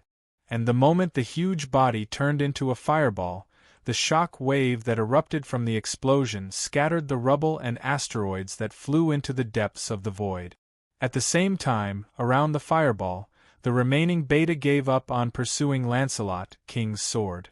Instead, they turned around and flew towards a certain coordinate in the depths of the void. It was as if they were insects that had lost the queen of their dominant race, instinctively moving towards the area where the next race was located. What's that? Witnessing all of this, Ray Minkai decisively activated the prediction system of Tarsus, but he found nothing. The actions of the beta that had turned around and continued to accelerate away from the throne of domination seemed to have exceeded the range that the Tarsus system could predict. Sharon, is there a reconnaissance drone on the throne of domination? Shoot it out immediately and follow those bugs. Without hesitation, Ray Minkai immediately issued an order to Sharon. Yes, sir. The next moment, 2 fluorescent lights flew out from the shadow of the throne of domination and chased after the remaining beta's energy reaction. At this moment, the battle seemed to be over. However, the mystery still lingered in Ray Minkai's mind. Euphemia's previous worries had become a reality. The universe-type beta that ruled the universe around the throne would not only be controlled by a single hive. Before the 2 reconnaissance drones sent a new round of intelligence, it was unknown how many beta were hidden in the universe around the throne of domination. Of course, this was also a matter for the future. Now, the matter in front of them was probably the job of explaining to the people on the Minerva led by Talia. Half an hour later, while Ray Minkai and Ethelum explained the source of the beta to Talia and the others, Lakis, who appeared as Audrey Britannia, also got a chance to be alone with Dr. Serene. Compared to the solemn expression of Talia and the others, Selene's expression was much more interesting. "Are, Miss Audrey? Why are you here?" Selene, who had experienced the Battle of Yagan Duwe with Audrey, naturally knew what kind of appearance Audrey Britannia had behind this face. However, when the intelligent female doctor saw Audrey Britannia's face appear again, she already understood something. The female doctor, who calmed herself down as much as possible, smiled. "Since Miss is here, then that knight must be here too. Then, I'm relieved." Lakis' gaze had been observing Selene's expression. The sharp Lakis saw fatigue, fear, and even uneasiness in Selene's expression. "Dr. Selene. Long time no see. I didn't expect that we would meet again in such a way. Please have a seat." After Lakis guided Selene to sit down, she poured her a cup of warm black tea to help her stabilize her emotions. Selene picked up the teacup with trembling hands and took a sip. Her expression was much calmer. Sigh. "That's true. It seems that our conjecture was correct." Selene first sighed, then looked at Lakis with a burning gaze. "Miss Audrey, perhaps it's a little presumptuous, but now please answer me with a truthful and credible answer. No, it should be the question that all of us D members have been asking all along." Lakis smiled lightly, naturally knowing what Selene wanted to ask. "Yes, Doctor, your conjecture is correct. The world now isn't the world that we are familiar with. No, perhaps in the world that we are in now, other than some things that we are familiar with, other things, people, and even our understanding of the world have changed. Hearing Lux's reply, Serene sighed faintly. It seems that behind X1, there is indeed a world that we can't touch. And Miss Audrey and that knight is fortunate enough to be able to travel through it. In response, Lux smiled bitterly. Doctor, believe me, this isn't a beautiful thing. Yes. Serene sighed. That's true.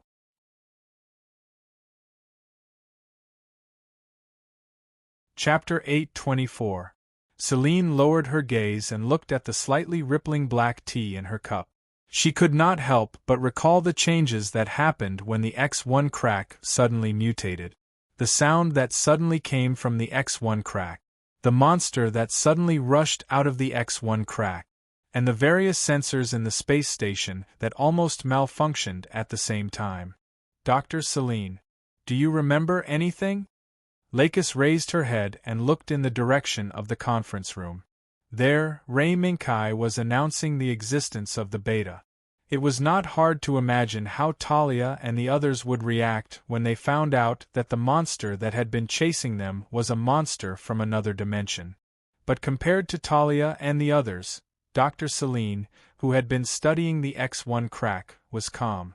No, it should be said that she was like a flame hidden under the snow, waiting for the moment to completely melt the snow. Miss Audrey. Serene took a slow breath and sorted out her emotions before continuing. After you and that knight went missing in the Battle of Yakinduwe, we, the DSSD, were entrusted with the heavy responsibility of the neutral countries led by Scandinavia, the Earth Alliance, and Zaft to conduct research on the X1 rift as quickly as possible. Not long after the research began, Lord Sienna came to DSSD space station as an official envoy of Scandinavia. Speaking of Sienna, Celine's speed of speech subconsciously slowed down while she observed the changes in Lakis' expression. However, Lakis nodded slightly and motioned for Serene to continue. At that time, after seeing the various preparations that DSSD had done for the X1 crack, Lord Sienna specially called me and the director to the side. Lakis bit her lips slightly. She seemed to understand why her father, Sienna, would specially call the director of DSSD and Dr. Serene aside. But Lakis's rationality did not think that Sienna would do such a risky thing. After Lord Sienna watched the video of SS Eternity's bridge, she believed that you and the knight could return to your hometown. Video of SS Eternity's bridge. Lakis was stunned. She remembered the changes that happened to her when the Longfong lion destroyed the Genesis with its full power. The sudden disappearance of a living human in front of their eyes must have scared the hell out of everyone on the SS Eternity, right? Yes. That video was then deleted. The relevant personnel were also separated for various reasons and placed in various places in Scandinavia to guard this secret and become ordinary people. Is that so? I didn't expect that everyone would suffer so much because of my momentary willfulness. I'm sorry. Lakis sighed faintly. Even if Serene did not elaborate on the details, Lux, who was born as the heir of a powerful political family and had traveled among various civilizations as an ambassador of peace in the universe, naturally understood the price that the relevant personnel had to pay. No. Perhaps it was a trial. Perhaps it was more of a blessing. Blessing? Lakis was confused. Yes. Not long after our DSSD began our research on the X1 rift, something strange seemed to have happened all over Earth. Disasters caused by unknown causes began to appear on land and in the sea. As Serene spoke, she pressed on her wristwatch and showed Lakis the photos that were taken by humans during the disaster. In the beginning, the various countries seemed to treat these unknown disasters as a chain reaction caused by the movement of plate. Following Selene's narration, the distorted timeline after the Battle of Yakinduwe slowly unfolded in front of Lakis' eyes. In the first month after the Battle of Yakinduwe, an unknown giant creature appeared in the center of the Pacific Ocean and encountered a fishing fleet. The fishing fleet was almost completely destroyed, and only a few fishermen escaped death. They were stranded on a deserted island for several months before they were rescued. Almost at the same time, a meteorite fell to the east of the Atlantic Ocean. But strangely, before the meteorite fell, the asteroid monitoring radar network around Earth did not detect any traces of the meteorite. Under the shroud of such a mystery, time passed quickly and reached a critical moment 2 years later. On this day, DSSD finally made a breakthrough in the new technology of how to establish real-time contact with the drone that had advanced into the X-1 rift. On this day, the drone equipped with the new technology appeared again and broke into the X-1 rift. On this day, under the watchful eyes of many of DSSD's top technicians, the drone that entered the X-1 rift successfully established real-time contact with the space station behind it. On this day, an unfamiliar audio was captured by the drone and sent back to the space station. On this day, DSSD's space station, which might have received a greeting from an alien civilization for the first time, was suddenly attacked by a monster and had no choice but to send out a distress signal. What happened next was that, after the people were taken in by the Minerva, they fled all the way to the throne of command. Audio? Dr. Serene, can I take a look at it? Lakis pondered for a moment, as if digesting the many things that Dr. Serene said, before asking to see the unfamiliar and mysterious audio. Sure. In fact, we did a preliminary analysis the moment we obtained this audio. The results of the analysis show that this is a sound wave similar to the call of a whale. Celine pressed her wristwatch again. While playing the unfamiliar and mysterious audio, she also turned on the external function. The sound of a whale? When she was young, the curious Lakis had once asked Sienna to find a lot of information about the sound of whales. The reason wasn't the young Lakis's curiosity about the ocean. It was caused by the fossil of a winged whale that was brought back from Jupiter by George, the first regulator in human history. She listened to the sound of whales that she had heard when she was young. In front of her was the undulating curve that indicated the height of the sound wave. Lakis's brows gradually furrowed. A strange feeling crept into Lakis's heart. For some reason, this audio that sounded like the sound of a whale made Lakis feel an indescribable strangeness. Dr. Serene, maybe you can use the equipment here to conduct a new round of analysis. When Lakis lifted her gaze, she said something that made Celine feel both astonished and pleasantly surprised. Miss, you're saying that I can use the equipment here? I'll talk to Kai about the details. Prepare the piece for Dr. Celine first. Lakis nodded as a promise before asking, what's the matter? Before the accident, did Father come to the space station? No. It seems that because he agreed with Miss Clea to help the refugees stranded at the border of Scandinavia, he didn't come to the space station to participate in this experiment according to the original plan. Is that so? I got it. Also, I hope that Dr. Celine can keep our meeting a secret. To this, Celine gladly accepted. Yes. Miss Audrey. Lakis's side made good progress, but Rayminkai's side seemed to be in a stalemate. Talia closed her eyes and silently rubbed the bridge of her nose, trying to relieve the pressure that had accumulated until now. The trio's expressions were even more different. Real Flying Bird frowned deeply, and looked at the image on the screen for a long time without saying a word. Luna Maria looked confused and secretly looked left and right, trying to get an explanation from her partner. Unfortunately, there was no result. Whether it was Real Flying Bird or Reza Bearer, both of them were shocked by what Lei Minkai had told them. Traveling through the world. This was something that should only exist in sci-fi novels, movies, and even TV dramas, but it actually happened to them. How could they react to this and calmly accept it?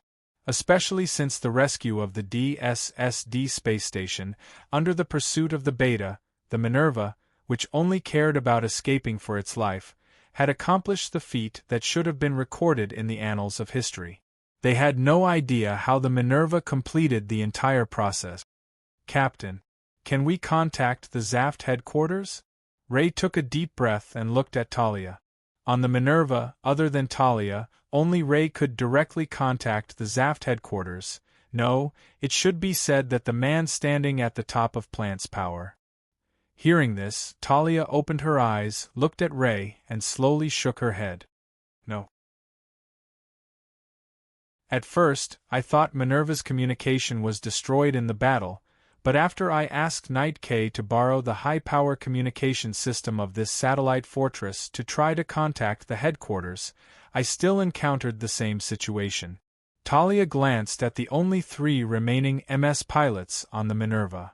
"Now we have to face the fact that we have lost contact with the headquarters and even Plant. Captain. In other words, it is very likely that we really traveled through the world unknowingly?" Real Flying Bird raised her gaze and glanced at Ray Minkai, who was standing in front of the big screen and watching the exchange of the people on the Minerva, and expressed her thoughts. "Real, what nonsense are you talking about?" Ray had just opened his mouth to speak when he was interrupted by Talia. "Okay, Ray. We do have to face the fact. It is very likely that we have completed this feat." While speaking, Talia looked at Ray Minkai and stared at the white gold-rimmed mask on Ray Minkai's face for a long time. "Of course. If Knight K can provide more evidence to prove this hypothesis, we will be very grateful." Ray Minkai nodded slightly. Naturally, he would not refuse this request. The evidence had been prepared from the beginning. "Sharon. Take it out." "Yes, Your Highness." The stream of light appeared from top to bottom, and a familiar yet unfamiliar map of Earth was displayed in front of Talia, Real Flying Bird, Luna Maria, and Ray. "Everyone, this is the map of the territory of the Holy Britannia Empire. Of course. This is the map before the Ultra disaster. Now, the Holy Britannia Empire's territory is only left with the American mainland and the satellite fortress that you are in. The reason is the same as everyone. The reason for this is a battle that took place before the super calamity. A battle that may be called a battle between mortals and God. On the map was the huge figure of the winged god, who was like a god descending.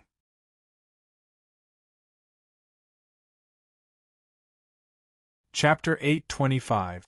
A formation of drones equipped with high-precision detection equipment glided over the asteroid belt. When they arrived near the target coordinates, they gradually spread out and gradually monitored the changes in the space around the target coordinates according to the plan. And around this formation of drones, there were many drones equipped with cleaning tools and specialized in battlefield cleaning. These drones specialized in cleaning up the wreckage, except for collecting some specific wreckage, packing it up, and transferring it to the throne at the rear. The rest of the wreckage was either destroyed on the spot or pushed into the asteroid belt, leaving these worthless wreckage to become part of the asteroid belt forever.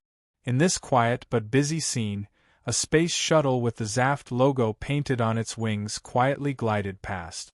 And in this space shuttle, Talia's line of sight just happened to be retracted from the drones that pushed the wreckage into the asteroid belt or collected some specific wreckage and brought it back to the throne. Crossing worlds. Talia sighed inwardly. Although the existence of Beta was terrifying, it was far less shocking than the alternate world shown by Ray Minkai. No matter how smart Talia was, she could not imagine what kind of scene it would be when the same Earth, but not the same country, appeared in front of her eyes. "Captain, we..." Arthur, who was sitting in the back, hesitated for a moment but did not continue. Talia knew the meaning of Arthur's words. Her deputy was puzzled and even a little dissatisfied with her decision to completely entrust the repair of the Minerva to the satellite fortress and expressed that she would not intervene at all. This was inevitable. After all, the Minerva was at the forefront of Zaft's combat order, the most sophisticated, and also the most advanced warship with the highest confidentiality program. Zaf spent so much manpower and material resources to build a new warship, but it was so easy, Arthur. I know what you mean. But the situation is stronger than the person. We can no longer get in touch with headquarters or even plant, and we have to face the fact that we have already. Talia's words were at the tip of her tongue, but she could not help but pause. Yes. Even if she had already admitted the truth in her heart, it was still quite difficult for her to say it out loud. But after all, she was the woman that man valued the most. With a little adjustment, Talia accepted the status quo. Arthur, we are now in a strange world.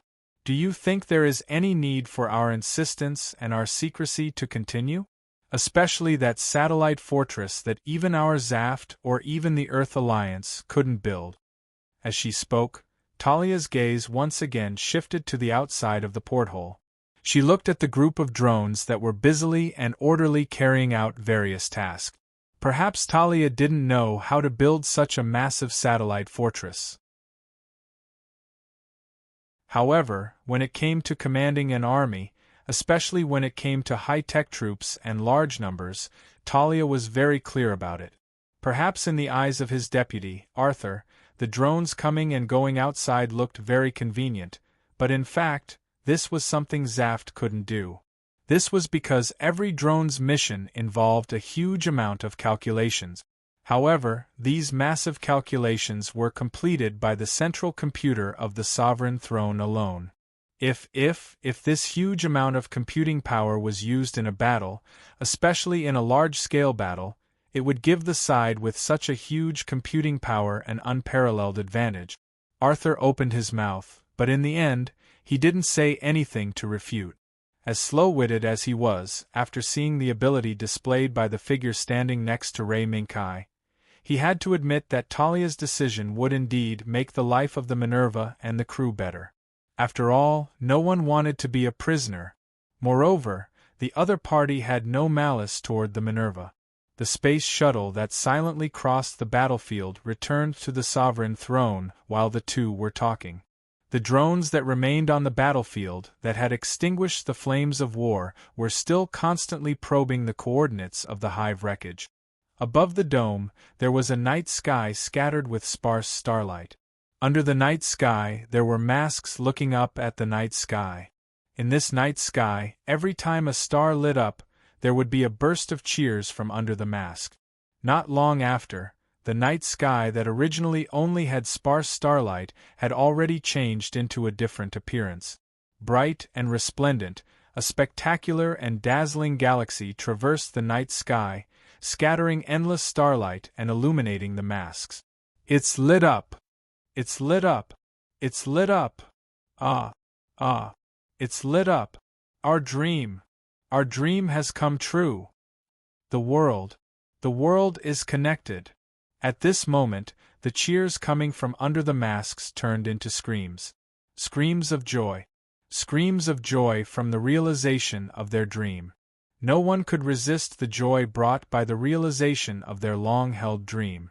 Even if these people were the most patient and most capable members of the Parliament of Destiny in the eyes of the Space Administration and many inspectors. The cheers were louder and louder. In the night sky that was traversed by the galaxy, every time a new star lit up, the members would burst into louder and louder cheers. However, in this moment of blazing cheers, a discordant sound interrupted everything. It was the sound of footstep. It was a soft but undeniable sound of footstep. The masked people looking up at the starry sky lowered their heads and looked in the direction of the sound. The next moment, all the members bowed their heads in a posture of submission. This was to welcome the arrival of the king. This was to welcome the arrival of the god who had the power to realize their dreams. The sound of footsteps came from afar. Even if the footsteps had already sounded in front of them, the members who bowed their heads did not dare to raise their heads until the footsteps went further away. When they reached the high platform under the starry sky that was surrounded by endless starlight, the members dared to slowly raise their heads to look at the high platform. The endless starlight quietly descended and lingered on the long hair that reached the ground, weaving a starry crown. The members finally saw the figure standing on the high platform. Lord! Lord! Our Savior! The Lord who will lead us out of suffering! When the crown made of starlight shone brightly, the beautiful face with tightly shut eyes became an eternal memory that was engraved in the hearts of the counselors at this moment. Silence! In the excitement of witnessing the god's appearance, the voice of the Parliament of Destiny's chairman sounded in the air and echoed under the night sky for a long time. At the same time, the chairman who rarely appeared under the high platform and took the lead to bow to the sacred figure standing on the high platform. A long wait. A long wait. We have finally waited for your return. God who cares for the unfortunate. I don't remember when I cared for you. The moment the voice came from the high platform, the members actually knelt on the ground with a plop. Yes, you have never cared for us. This is just a moment of our arrogance. The man standing on the top of the Parliament of Destiny bowed deeply, but did not directly kneel on the ground like the other members. Arrogance? The figure shrouded in starlight sneered but did not refute the chairman's words. After glancing at the chairman, she turned around and sat down on the only throne on the high platform, looking up at the galaxy in the night sky. The star is extinguished. Hearing this, the speaker of the end trembled. He suddenly looked up at the starry sky and the river of stars that stretched across the horizon. Sure enough, behind the bright starlight, a star that had just lit up quietly extinguished all its brilliance and disappeared behind the starlight. At this moment, a feeling of uneasiness climbed up the chairman's heart, but he forcibly suppressed it. Sorry to have troubled you. This is just a small problem that happened during the world fusion. We have prepared many solutions to deal with it. Then, let me wait and see. An obscure fluctuation quietly appeared, like a splash of ripples on the surface of the water, constantly shaking the space and time, and shaking the many worlds that had already been shattered by the super disaster caused by the world fusion. It was starlight. It was to make up for the ripples caused by the extinguished starlight. Behind that resplendent galaxy, there were no beautiful and moving stars, but a terrible, painful disaster full of wails. Some people died, some people struggled, but standing in the Parliament of Destiny, the chairman standing below the high platform at this moment was unmoved. Go! Behind the figure on the high platform, the Speaker of Destiny softly issued an order. The instant the roar that was filled with slaughter rang out, the stars lit up once again and joined the galaxy that stretched across the sky, becoming a part of it. The sudden shrill alarm woke up Talia, who had just fallen asleep. What happened? After quickly putting on her clothes, Talia casually connected to the bridge. It's them. It's an emergency communication from Knight K. He seems to have found something. On the communication screen, Arthur hesitated for a moment, and finally explained the general situation. According to the shared information sent by the Throne of Command, it seems that a space station has been found on the back of the Earth. Space station? Talia was taken aback and said casually, I'll come to the bridge right away. Prepare the explanation. However, before Talia could step out of the room, Arthur's voice rang out once more. Captain, according to the information from the Minerva, that space station is likely to be Obu's space station, Pillar of Heaven.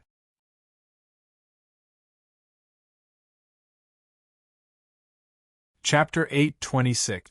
Since time immemorial, whenever humans looked up at the resplendent starry sky above their heads, some would be surprised, some would be hesitant, some would be lost, and some would even fear the resplendent starry sky and the pitch-black space behind it. Even though at some point in human history, humans had the ability to build castles and fortresses that allowed humans to gain a foothold in this resplendent starry sky, there were still people who were afraid of this starry sky. However, as a woman who had inherited the will of the Sahak family, these fears were just obstacles to her journey towards the ideal place of the Sahak family, obstacles that she had to overcome. even though the heavenly defense pillar was now caught in an unknown disaster and lost in the endless dark void. Lady Mina, the engineering department has just completed an emergency repair of the spatial positioning system. The maid, who looked tired but still kept her back straight, softly reported the accident that had happened to the heavenly defense pillar. Is that so? Then, where is the heavenly defense pillar? The transparent floor-to-ceiling window reflected the figure of a woman in a luxurious dress. Her posture was straight, and her face was full of heroic spirit. She was the owner of the heavenly defense pillar, and also the woman who had inherited the will of the Sahak family. Lund Mina Sahak. The maid raised her head slightly and looked forward. She wasn't looking at Mina. Instead, she was looking at the pitch-black void that Mina was staring at. As Mina's confidant, not long ago, she had stood here and witnessed with Mina the scene outside the window that had suddenly turned from pitch-black to a chaotic, multicolored, and bizarre scene. Although, the strange scene did not last long in the maid's eyes. But what followed was the terrifying news that the various instruments on the heavenly defense pillar had all stopped working. In the red light that represented danger, the calm and composed Mina immediately calmed her subordinates and ordered the engineering department to seize the time and prioritize the repair of the instruments that had been damaged for unknown reasons. Apart from that, the more terrifying news was that the defensive power of the heavenly defense pillar had been mostly destroyed in this strange change. Now, with the engineering department seizing the time to repair the various functions of the heavenly defense pillar, the only defensive power that could be used, other than a few heretics, was the golden heretic that was specially built for Lund Mina Sahak. It was also the heavenly defense pillar, the symbol of the Sahak family's power, the heavenly defense pillar, the golden heretic, Heaven Mina. Of course, this absent-mindedness only lasted for a moment. The maid knew Mina's style very well. If he made a mistake at such a critical juncture, he would definitely be scolded or even punished by Mina. Perhaps Mina was too concerned about the situation in the pitch-black void outside. Or perhaps Mina's patience hadn't reached its limit yet.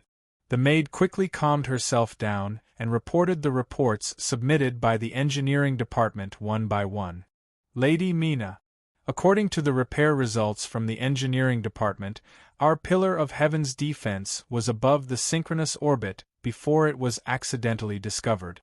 But now, according to the results of the repaired positioning system, the pillar of heaven's defense seems to have risen above the remote orbit. Remote Earth orbit? Hearing the maid's report, Mina frowned slightly. In that case, are we still inside the Earth circle? The bizarre scene just now hadn't disappeared from Mina's mind.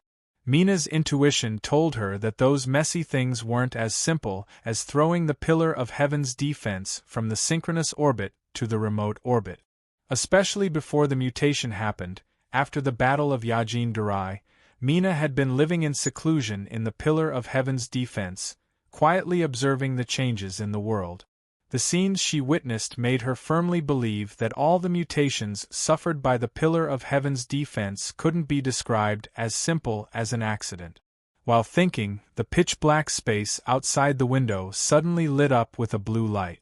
It was as if something was refracting the light from the depths of the void. The next moment, an azure planet slowly appeared from below. From bottom to top, it slowly streaked past Mina's eyes until it disappeared above Earth. At this moment, the maid seemed to have heard Mina's sigh. It was as if she was sure. But it was also as if she was relieved. Inform everyone. Prepare for Level 1 battle. The maid was taken aback, but she still responded quickly and decisively turned around to convey Mina's order. Behind the maid's departing figure was Mina's eyes, which shone with a resolute light. Is it the work of those mutant insects? If that's the case, Dilandar's plan will probably succeed. On the other side of the Earth, a tense atmosphere filled the huge satellite fortress's throne of command. Not long ago, the intelligence sent back by the reconnaissance drone sent by Sharon while tracking the retreating Beta confused Ray Minkai and the others. Could it be that these things will appear in this world like a random refresh? A stream of light flashed, and Mimi's figure appeared in the command center of the throne of command, causing Talia and the others to raise their eyebrows. This is? Captain Talia Kurates. Nice to see you. What surprised Talia even more was that as soon as Mimi saw her, she greeted her as if they were close friends. Seeing how familiar they were, Talia couldn't help but wonder if she had forgotten something. Ray Minkai, who saw all this, coughed and interrupted Mimi's friendly greeting.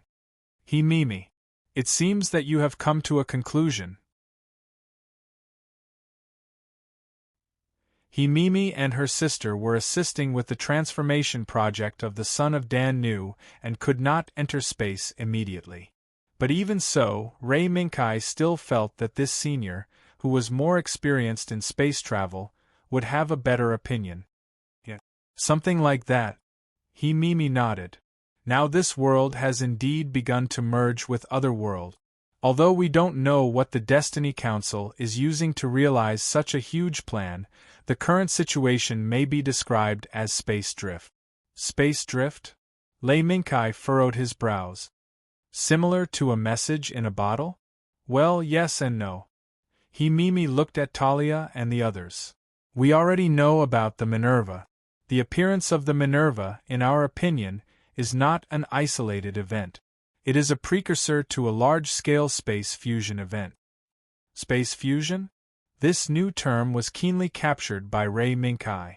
Yes, you can understand it as a prelude to the fusion of worlds. Mimi spread out her hands and gestured. For example, this is a sudden fusion of two different worlds. However, in reality, the fusion between worlds was not as simple as it seemed. Instead, there was a process that needed to be gone through. These processes are called space fusion. Ray Minkai pondered for a moment, trying to understand Mimi's meaning. For example, just like the fusion between galaxies, first, the cantilevers between galaxies begin to contact and merge, then gradually develop into the interior of the galaxy vortex, and finally, the fusion between the supermassive black holes between the two galaxies? Snap! Mimi snapped her fingers. More or less. But there are differences in the details. The difference between worlds will bring about some unexpected changes. And these changes cannot be understood with a common-sense framework for the time being. But the appearance of the Minerva is lucky. Lucky? Talia, who had been listening for a long time, was still a little confused. She realized that she could not seem to understand the conversation between Ray Minkai and Mimi. Yes, the Minerva is lucky. Because you are in the critical period of space fusion. So, you were able to silently merge into this world.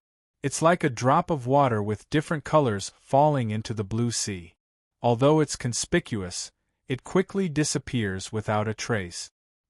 Mimi gestured with her hand and continued to speak. So, after the Minerva, a second drop of water appeared. Are you talking about the Pillar of Heaven? Ray Minkai paused and asked again. According to this theory, after the Minerva and the Pillar of Heaven, won't there be other related objects, people, or even an entire country that will appear? For example, Ray Minkai glanced at Talia. Zaft? Plant. Very likely. I once heard Grandpa say that he had experienced something similar.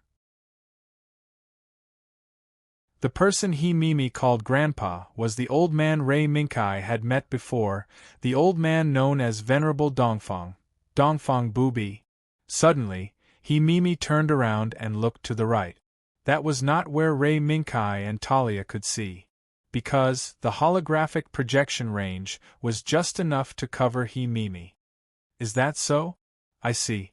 The next moment, when Mimi turned around again, she brought with her a news that was neither good nor bad. It seems that our guess was correct.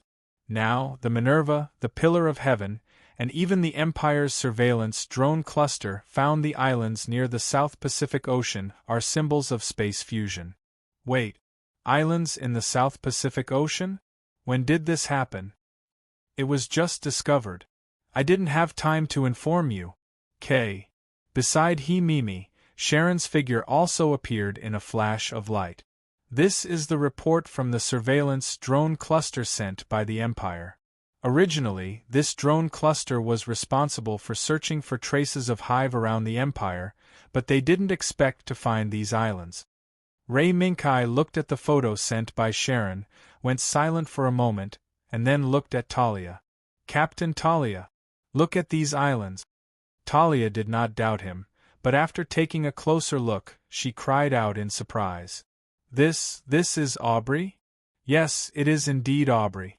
Ray Minkai, who had stayed in Aubrey for a period of time, was very clear about Aubrey's environment. Has the Empire already made contact with that side?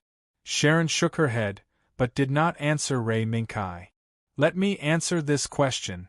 Although the Empire's drones found these islands, there seems to be an unknown force field around these islands. There is no way to get in contact with them, and there is no way to even get close. Mimi raised her right hand and sent several photos she just received to Ray Minkai. The photos were of several drones falling to the ground, and in front of the photos was a layer of unknown force field that only showed a faint shadow after the drones hit it. Looks like there are a lot of mysteries in this world. Then, the only thing we can contact next is the Pillar of Heaven? Indeed. Mimi shrugged.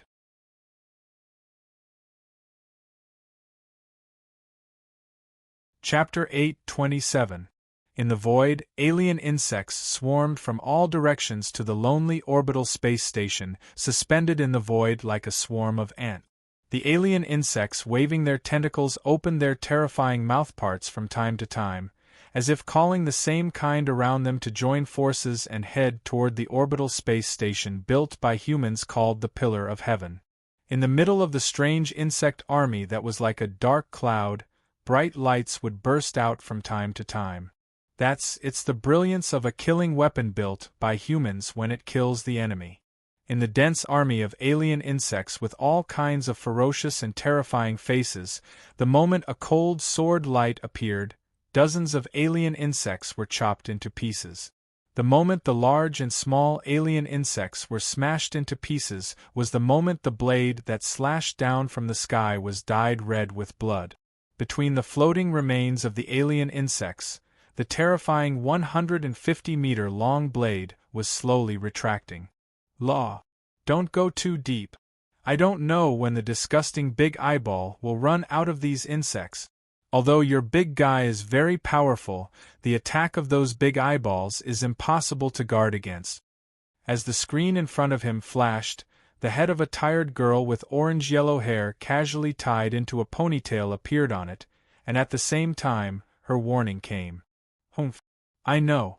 But as long as I'm entangled with those insects, the disgusting big eyeball may not attack me. The pilot driving the terrifying body with a 150-meter-long blade was not someone else, but Law from the recycling house. No. Miss Yamamoto is right. Law, don't be careless. At this time, a series of flames erupted from the lower left, and a blue body that abandoned the empty missile clips on its shoulders and legs rushed to the side of the huge body driven by Law. Song Yunxiao, you're here. The person who came could be said to be an old acquaintance. Song Yunxiao and his exclusive landline, Lan Haitan. Well, just in time to repel a wave of attack from the alien insects. Now I'll cover you. Behind the brown sunglasses was a pair of calm eyes.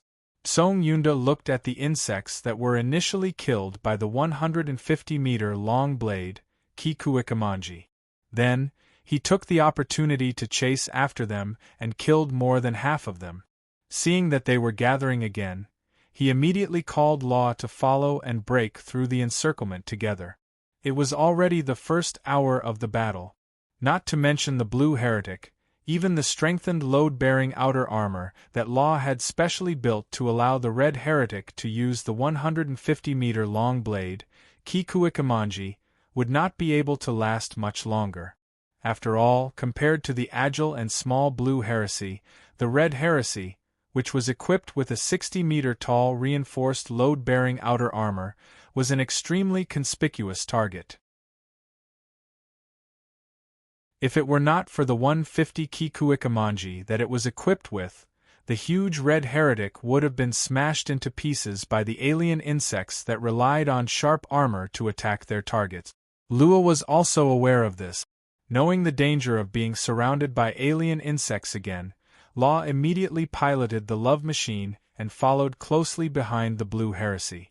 At the same time, Law no longer restrained the consumption of ammunition. He decisively emptied the many additional missiles that were mounted on the reinforced load-bearing outer armor before the attack. He imitated Song Yunda and threw out the empty missile compartments in one breath and activated the self-destruction program on them. Relying on the impact of the self-destruction of these missile compartments, he tried to delay the encirclement speed of the alien insects as much as possible. Boom! Boom! Boom! In front of him, it was the sound of the Blue Heresy's M68 Gold Leopard triple-headed short-range missile launchers that it was equipped with.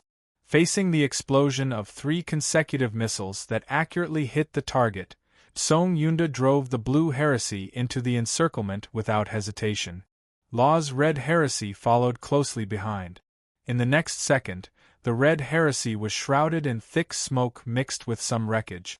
The moment the huge Red Heresy pushed aside the thick smoke, it saw the Blue Heresy wielding the beam sword in its hand and forcibly piercing through a huge alien insect with sharp horns.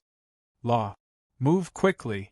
Since then, the live ammunition weapons carried by the Blue Heresy were all used up, leaving only the beam rifle and the beam sword in its hand. Understood. After Law responded, a trace of struggle flashed across his face, as if he was hesitating about something. But in the blink of an eye, Law's expression returned to calmness, and his hands quickly pressed several buttons. Sorry, Kikuikamanji. Now we have to separate for a while. Immediately afterward, Law said in a hoarse voice. Little Hachi, while disconnecting the reinforced load-bearing outer armor and the Red Heresy, activate the self-destruction program. Law's AI assistant, Little Hachi, responded and added. Trace program activated. Law, if the Kikuikamanji was not affected by the self-destruction of the reinforced load-bearing outer armor, we can find it after the battle. When Law heard this, he showed a surprised expression. Can you do it? Well, according to theory and calculations, the strength of the Kikuikamanji is enough to defend against the self-destruction of the reinforced load-bearing outer armor. Law, what are you waiting for? The insects are surrounding us. Before the surprised Law and Little Hachi could exchange a few words, Song Yunxiao's urging interrupted the conversation between one person and one machine. Okay. Little Hachi, let's start. Understood. The moment when the violent tremors spread all over the Red Heresy, it was the moment when the reinforced load-bearing outer armor was fully powered. At the same time, the locking mechanisms that connected the Red Heresy and the reinforced load-bearing armor opened one after another and turned into automatic control mode. Under Law's control, the Red Heresy pressed its backhand hard, and the entire body flipped over and jumped behind the reinforced load-bearing outer armor. Sorry, partner. See you later. The second after the red and blue streams of light converged, the reinforced load-bearing outer armor plunged into the insect army that was about to close in and exploded. Boom! The huge explosive energy wantonly washed over the insect army that was about to close in, and the ferocious bodies that lacked protection were all blown into powder. Even the giant insect that used terrible sharp horns to attack the target could not escape death under this self-destruction. The closing of the insect army was interrupted. A way out. At this moment, it was also displayed in front of Song Yunxiao and Law. The two of them did not dare to delay, and immediately drove the beloved machine that had almost reached its limit into the thick smoke mixed with wreckage. Behind the thick smoke was the direction of the Pillar of Heaven. However, This battle was still far from reaching the stage of battle. Even though Law and Song Yunxiao relied on their excellent strength and the machine to delay and repel the attack of the insect army again and again, there was always a time when human strength was exhausted. Especially when facing the seemingly endless insect army, Law and Song Yunxiao's spirit and physical strength, the armor, ammunition, and parts of the Red Heresy and Blue Heresy were constantly being consumed, like a human being who was swept up by a whirlpool and watched himself being swallowed by the whirlpool step by step. They struggled hard, but it was in vain. Master Mina, Law from the recycling house, and Song Yunxiao from the giant snake-tail have returned. Is that so? They must have consumed a lot of energy, right? Mina's eyes never left the void outside the window. From being completely empty to being covered in strange insects, Mina saw the changes one by one. The maid hesitated for a moment but still responded. Yes. The huge outer armor of the recycling house seems to have severely injured the insect by self-destructing. Self-destructing? Is it the outer armor that was built to use that huge blade? Mina furrowed her brows slightly, but then relaxed them. Fine. Go and prepare. Next, it's our time. An hour ago, when the insect attacked, the team led by Law's recycling house and Song Yunxiao's giant snake tail rushed to the front. Now, it was the turn of the Pillar of Heaven to appear.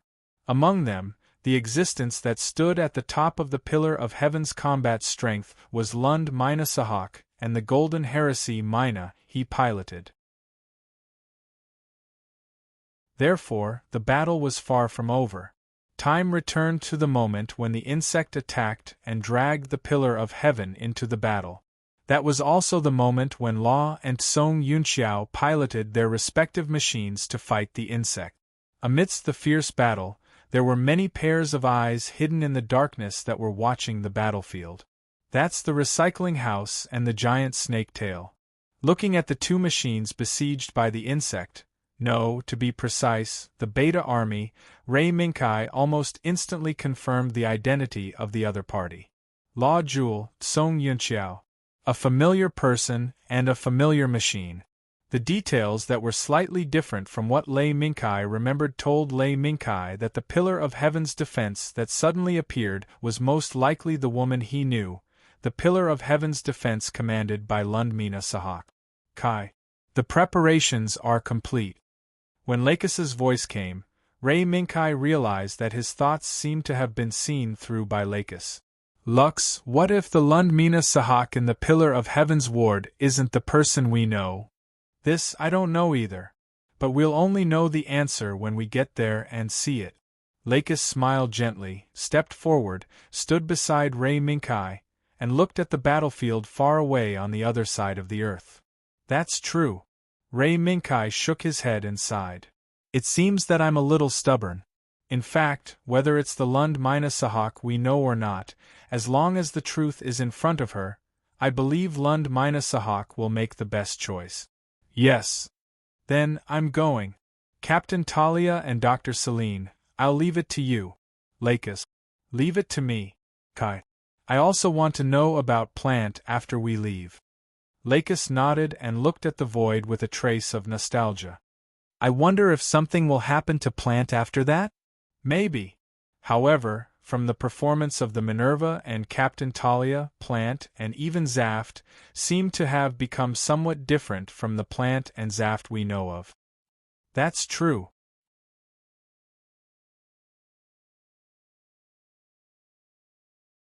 Chapter 828. It was night. The starry sky was dazzling and intoxicating. But among the many eyes that stared at the starry sky, there was a pair of eyes that hid the uneasiness very well.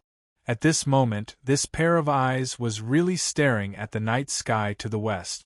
There, an extremely bright star that was unfamiliar to this starry sky, and did not conform to any records of the star chart left in human history, was hanging in the sky. Your Majesty, this is the last document for today. Veretta Nu, who was wearing a female official uniform, gently placed the last document in her arms on the desk and softly reminded. The left and right sides of the room were already filled with all kinds of signed documents. Well, put it there. I'll take care of it later. Veretta, you're tired too. Go and rest. Her Majesty, who stood by the window and looked up at the starry sky, did not look back. She just gave an order and ignored Veretta. On the other hand, when Veretta noticed that the Empress of the Britannia Empire, Her Majesty Euphemia, was looking up at the starry sky, she could not help but look at the sky to the west, the star hanging high in the sky. That was the star that symbolized the imperial power of the Britannia Empire. It was a satellite fortress called the Throne of Command. It was also the space frontline base where Rei Minkai was located. Your Majesty. His Highness will definitely return triumphantly. After all, that's the name of His Highness. When she heard Veretta's words, Euphemia smiled and then looked back at the brown beauty who took over the position of clerk after Ethelum followed Rei Minkai to the throne of command. Speaking of which, Veretta, you have a lot of trust in Minkai. This seemingly unintentional sentence made Veretta blush. Fortunately, after Euphemia made fun of Veretta, she did not continue to tease Veretta. Because a bright light suddenly streaked across the night sky. A meteor? No. That was not a meteor. Earlier, it was a battle plan that Rei Minkai reported through the Empire's secret channel. That was the battle plan that Rei Minkai jokingly called floating on water. It was a high-speed spaceship designed and manufactured by the Throne of Command's powerful production line. It was a battle plan beyond the imagination of ordinary people. Your Majesty! I know. That was the signal for Minkai to start.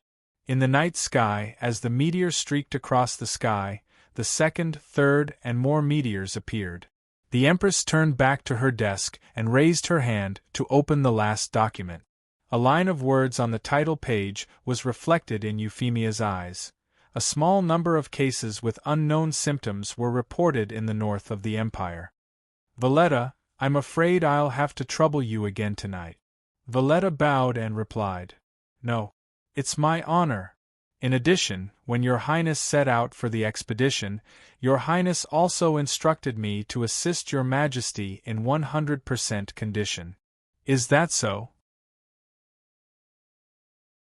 Thank you for your hard work. At this moment, the night sky was full of meteors. It was exceptionally beautiful and spectacular. Rumble, the roar was endless. At the same time, in the rumbling, there was a violent tremor like a tide. Of course, this was an inevitable process. Any object that wanted to enter the atmosphere from space must experience the hot baptism of the atmosphere. In front of her was the crimson fire that constantly swept past the porthole. The environment in the cabin was simple, but it could meet the needs of human beings. Real, a flying bird closed her eyes and tried to stabilize her mind as much as possible to prevent this somewhat nervous mood from affecting the development of the follow-up plan. Real, are you nervous?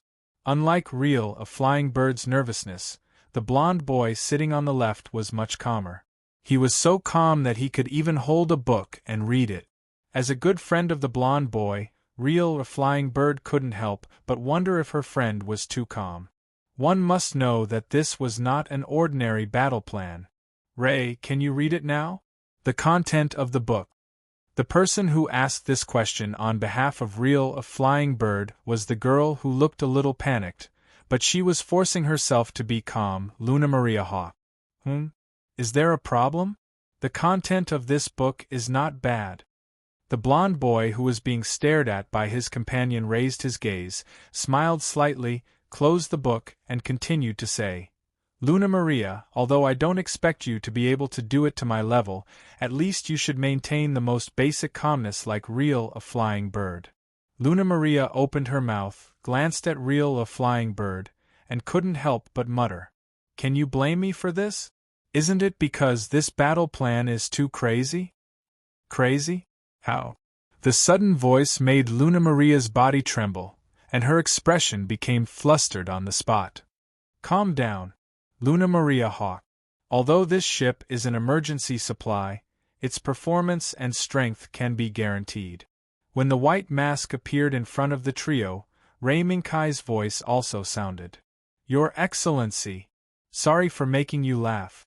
The blonde boy, Reza Beryl, said apologetically. "No. You don't have to. After all, this plan is indeed a bit crazy, as Luna Maria said." Rei Minkai smiled and glanced at Luna Maria, who was pretending to be calm, Real of Flying Bird, who was still able to remain calm, and Lei, who was too calm. "I believe that in the many battles recorded in the Zaft Military Academy, there has never been such a crazy plan. With the shuttle urgently manufactured from the production line of the Throne of Command as the main body, it carried the assault team consisting of Rei Minkai, Lei, Real, and Luna Maria. Starting from the Throne of Command, it accelerated all the way and rushed into the atmosphere at a very fast speed. At the same time, it used the characteristics of the atmosphere to perform atmospheric braking and rushed to the back of the Earth in one breath. In other words, in a short period of time, they rushed to the back of the Earth where the Pillar of Heaven was located and began to support it. Although it sounded easy, in fact, it was thrilling. The slightest carelessness may lead to the destruction of the ship. Of course, this kind of thing will not happen. 1 minute left before departure from orbit.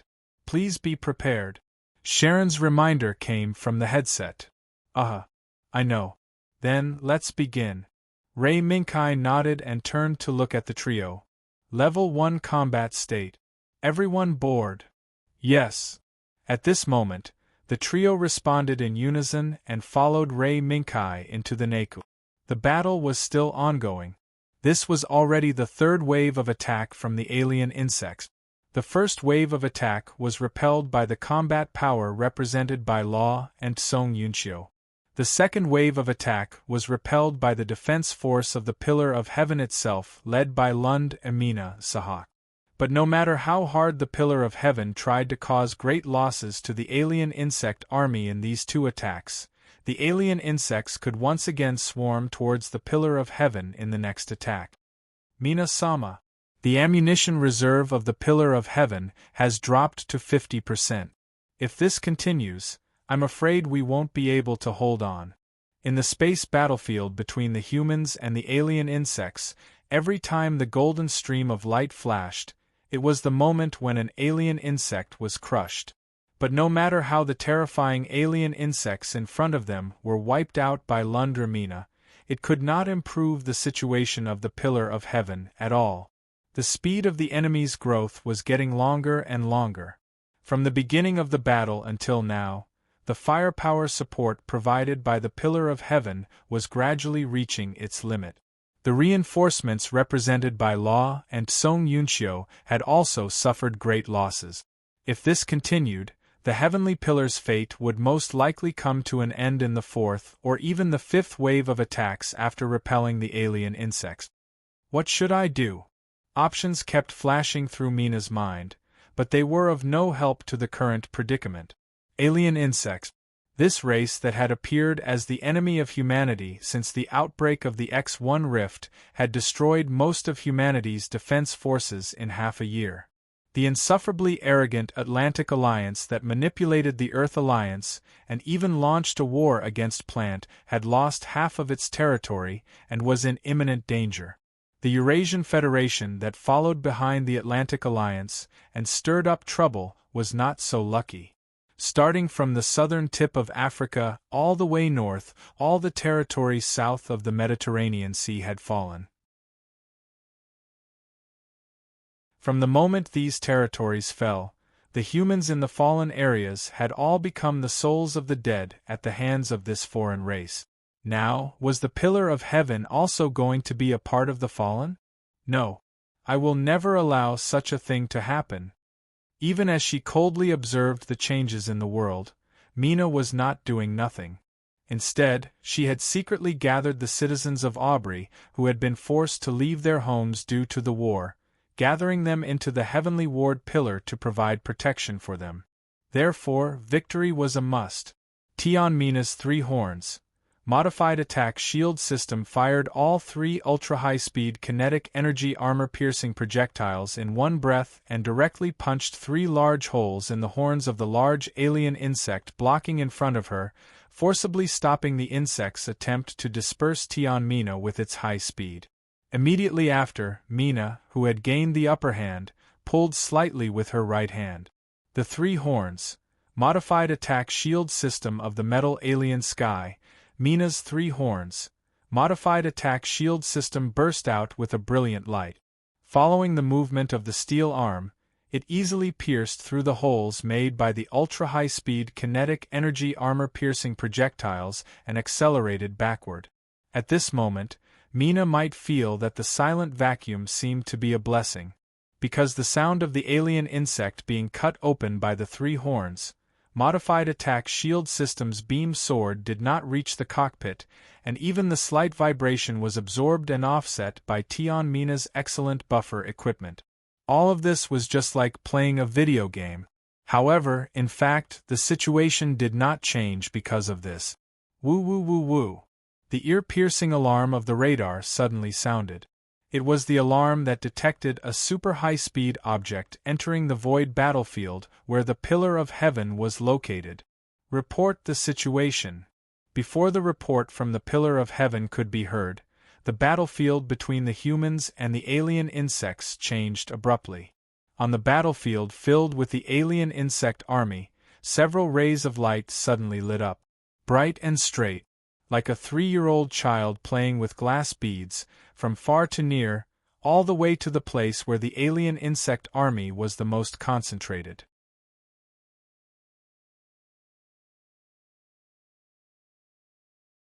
Chapter 829. Tremor. Boom. When the 2 became the main melody at this moment, everyone had already boarded their own beloved aircraft, waiting for the moment to attack.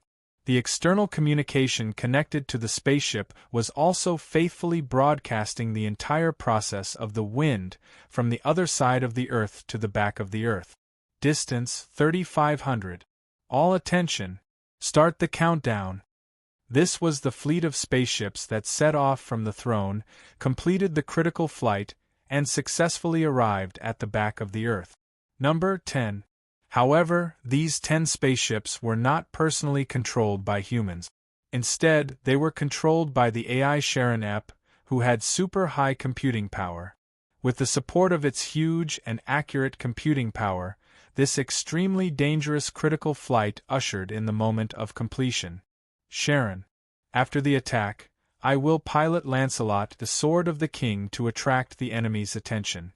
You will guide Real Flying Bird, Reza Beryl, and Luna Maria Hawk to escort the remaining spaceships into the Pillar of Heaven.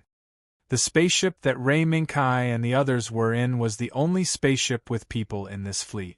Other than being controlled by Sharon, the rest of the spaceships were loaded with the Freya weapons that were accumulated by the throne of the Freya after the self-cultivation Nazir and Nina offered Freya to the Empire. It had to be said that in the current situation where the throne of the Empire could not support this operation with super long-range main cannons, these Freya weapons were probably the most powerful trump card in Rei Minkai's hands. Therefore, the moment the countdown to the attack reached 0, the first batch of Freya weapons was accompanied by Lancelot, the Sword of the King's attack group. Understood. Distance 1500, target locked. The countdown to the attack has reached 0. Sharon ordered. The first batch of Freya attack group launch. The moment when the 12 flames appeared from the shadow of the back of the Earth was the moment when Rei Minkai attacked. Lancelot, Sword of the King, attack. Bright light wings stretched out from the opened hatch, and the surging energy gave Lancelot, the Sword of the King's powerful mobility. With just a light jump, Lancelot, the Sword of the King, arrived first, passing the spaceship and catching up with the first batch of Freya weapons. Reza Beryl, your mission is to escort the remaining ships into the Pillar of Heaven's defense. Of course, the other party won't easily trust you. How to complete the mission is up to you. Although this attack was to support Heaven's Pillar, Rei Minkai hadn't taken the initiative to reveal his identity, so this attack was a one-sided action. Heaven's Pillar's side probably didn't know that there would be reinforcements with 9 spaceships fully loaded with Freya weapons. Understood. Ray didn't talk nonsense. He nodded and immediately began to assign tasks. Luna Maria.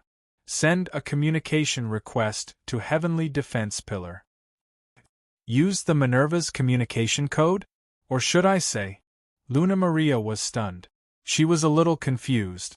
Stupid Luna Maria. We can just announce our identities to the public. If that's still Aubrey's Pillar of Heaven. Reel of Flying Bird first scolded Luna Maria with a smile, and then a trace of worry flashed in her eyes, as well as a trace of sadness. However, whether it was Ray or Luna Maria, none of them noticed the difference in Reel Flying Bird. As for Ray Minkai, after he gave the order to Ray, he no longer paid attention to the trio's movements. An unknown body has been detected ahead. It's in a fierce battle with the Beta. Immediately afterward, Sharon placed the detected unknown target on the screen. Ray Minkai recognized the unknown body mentioned by Sharon at a glance. Gold Sky Amina? It seems that our luck isn't bad. Ray Minkai's eyes narrowed and his hand movements paused. Lancelot the King's sword slightly folded its light wings, took the initiative to slow down, and broke away from the first batch of Freya weapons' attack trajectory. This was an extremely ordinary greeting. This time, 12 brilliant rays of light instantly opened up a huge gap in the middle of the Beta army as the main greeting was the terrifying momentum. Amidst the dazzling radiance, Jean Yuduanshan Mina stood quietly on the wreckage of a battering ram Beta that had half of its body cut off. It appeared to be in awe, but at the same time, it appeared to be puzzled by the scene before it. In the blink of an eye, nearly 1/3 of the Beta army that made the Pillar of Heaven suffer was obliterated. No matter how Mina guessed, she could not see through the truth of the scene in front of her. This is Knight K. Gold Sky Machine, please answer if you receive this. The answer was revealed at this moment. Knight K. This codename immediately aroused Mina's memories. In her impression, only one man would use such a codename. K. Brittany? I didn't expect that at this moment of reunion, you would still use such an old-fashioned codename. Your Excellency Kai Britannia. Without any hesitation, as the memories of the past surfaced in her mind, Mina revealed the truth behind the sudden communication. I didn't expect Lord Lund Mina Sahak's eyes to be so sharp that you recognized me immediately. Ray Minkai chuckled, and Lancelot the King's sword passed through the countless wreckage of the Beta and arrived in front of Gold Sky Amina. Maybe it was a coincidence. Maybe it was deliberate. As soon as the explosion of the first batch of Freya weapons faded, the second batch of 10 Freya weapons exploded. The dazzling brilliance was like a slowly rising sun, dispelling all the darkness at this moment. It also stretched the shadow of Lancelot the King's sword's body extremely long, covering most of Gold Sky Mina. That body? The pure white body, decorated with golden carvings, the unfamiliar body that looked particularly sacred as a whole stunned Mina. That was not Zaft, nor was it an airframe that could be produced by the Earth United. From the design style to the pair of extremely impactful light wings, it reminded Mina of this moment all the time. I didn't expect that His Excellency Knight, who had been missing for a long time, would still be able to cause such a big commotion when he reappeared. Mina, who quickly calmed down, glanced at the alien insect, Beta, army that had been easily wiped out, and the corners of her mouth curled up slightly. No, this is just a little trick. The attack of the Freya weapons was surprisingly effective. Ray Minkai, who had thought that there would be a big battle, found that he was just going through the motions in the end. Little trick. Mina raised her eyebrows. If this is considered a little trick, then the Earth United would probably want to master all these little tricks in their hands. When Ray Minkai heard this, he felt that there was a hidden meaning in Mina's words. After all, this was still a battlefield, and there was no room for distraction. But in the next second, the Beta army that was attacking the Pillar of Heaven unexpectedly retreated and accelerated away from the Pillar of Heaven in group. Even if they were chased and killed by the MS that belonged to the Pillar of Heaven in the process of retreating, these ferocious monsters could not turn back to bite and attack humans. Sharon stopped the attack. As soon as he discovered the movement of the Beta army, Ray Minkai immediately issued an order to stop the attack. Understood. All detection units immediately lock onto the target, activate the tracking module, and carefully search for changes in the surrounding space. Sharon understood what Ray Minkai meant. It was nothing more than a repeat of the previous scene. If the Beta army retreated while the hive was still there might be unusual changes behind it. In that case, grasping this unusual change would be the solution to the current predicament. As long as they could find the hidden hive and destroy it, no matter how many Beta players there were around them, they would become headless flies that could not find their way around. They would be at the mercy of the enemy. Of course, it was also impossible to rule out the possibility that there might be other hive in the farther and more distant universe, or even on the Earth's surface, and could affect the Beta operations in the universe. It's over. Just as she was about to make a big move and cover the remaining spaceships to enter the Pillar of Heaven, Luna Maria found that the Beta army that had surrounded the Pillar of Heaven was actually fleeing under the attack of 2 batches of Freya armed forces. Such a drastic change made her almost unable to react. It seems that our luck is still a little better. Ray seemed relieved. However, in this tragic battlefield, the appearance of the spaceship formation led by the trio made the survivors of Pillar of Heaven unable to help but feel a glimmer of hope of survival when they saw the arrival of reinforcements after a bitter battle. It was too tragic. Even with excellent pilots such as Lund Mina Sahak, Law, and Song Yunhai fighting on the front line, the losses suffered by the Pillar of Heaven were already serious.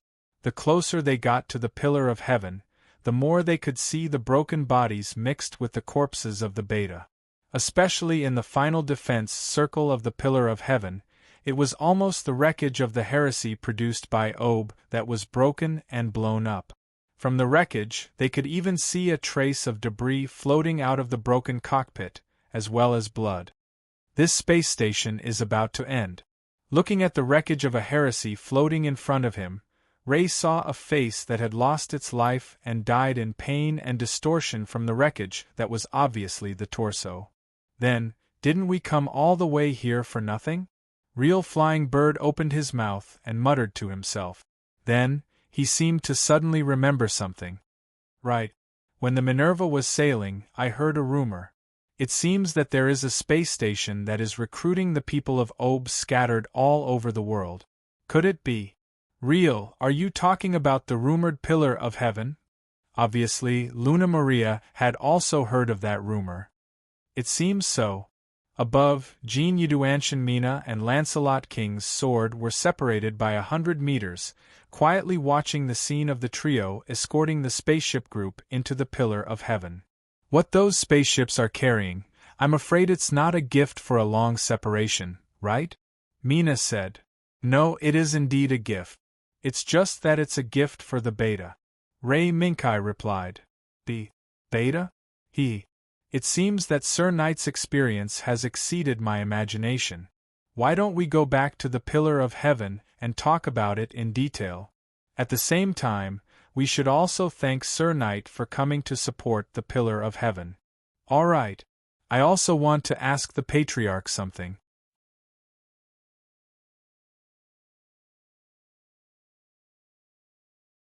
Chapter 830. Alien Insects. No. The Beta should have retreated. The alien insect army that overshadowed the Pillar of Heaven's defense in an arrogant manner finally retreated, leaving behind the wreckage of many heretics and a large number of alien insects that quietly surrounded the Pillar of Heaven's defense. This was a battle to the death after surviving a calamity. It was also a choice that was about to be faced with the Pillar of Heaven's defense and all the surviving humans on it. when the three Minerva escorted the fleet of spaceships slowly drove into the only port that was still intact, the survivors on the Pillar of Heaven's defense could not help but feel a trace of relief, a trace of excitement, but also a trace of confusion. For the Pillar of Heaven's defense, it might be in urgent need of supplies. But more importantly, there was a lack of combat power. Before Rei Minkai and the three Minerva arrived here, the intensity of the battle had almost spread to the Pillar of Heaven's defense itself.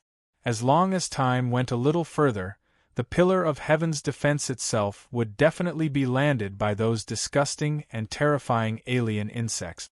At that time, even if there was still a group of combat forces led by Lund Mina Sahak, the consequences would be unimaginable. Thank you. Seeing the fleet of spaceships completely docked at the port, Mina thanked him again. Master, you've said thank you many times. Rei Minkai sighed helplessly. To be honest, the Beta's retreat was beyond Rei Minkai's expectations. The moment they entered the battle, the Freya-armed Rei Minkai only fired 2 rounds. Although the effect was good, more than half of the Beta army was still alive. No. This kindness is not something that can be erased with 1 or 2 thanks. In addition, Knight, you have been missing for so long, why did you call me that? Mina saw Rei Minkai's doubts, but she did not choose to delve into it at this moment. Instead, she denied Rei Minkai's way of calling her. Rei Minkai paused for a moment, then sighed helplessly. Sorry. It's my negligence. Mina. Next we have to have a good discussion. The alien insects, no, I am very interested in the Beta you call them. Yes, that's for sure. In exchange, I hope to obtain information from you. After a pause, Rei Minkai added. All the information. Mina furrowed her brows slightly at this addition. Mina was aware of the mechs that the trio was piloting, as well as the communication between them and the Pillar of Heaven's defense. She was also well aware of what the trio represented. While traveling together with the Minerva, at least at a moment when they were related to the Minerva, Rei Minkai actually made such a remark. Mina couldn't help but raise her spirit. Not long after parking their respective airframes on Neku's Pillars of Heaven, Rei Minkai was led by Mina to the office he was using. Don't worry. The 3 little fellows had already been arranged. My men will take them to rest. Although the Pillar of Heaven's defense isn't a good place, it can still serve Zaft's soldiers. Rei Minkai smiled helplessly when he heard Mina mention the word, Zaft. Trust me. It was an accident. An accident? An accident to be able to encounter the new battleship that Zaft, and even that old fox Dylandal, values? Speaking of which, it's really interesting. Mina sighed, and her tone suddenly changed. Speaking of which, my appearance here is also an accident, right? Mina looked at Rei Minkai, as if she wanted to find the answer from Rei Minkai's expression. In fact, the DSSD research on the X1 crack also has the support of our Sahak family. Yes. Dr. Serene also mentioned these things. In addition, Mina, what you guessed is correct. Rei Minkai went straight to the point and explained the general situation to Mina one by one. Mina, the world you and the Pillar of Heaven's defense are in is not the world you are familiar with. Half an hour later, Rei Minkai picked up the tea served by the maid and drank a few mouthfuls to moisten his throat. Although half an hour had passed, Rei Minkai only gave a general idea of the information he wanted to tell, and there were more details that he did not mention. On the other hand, Mina did not sit in her seat.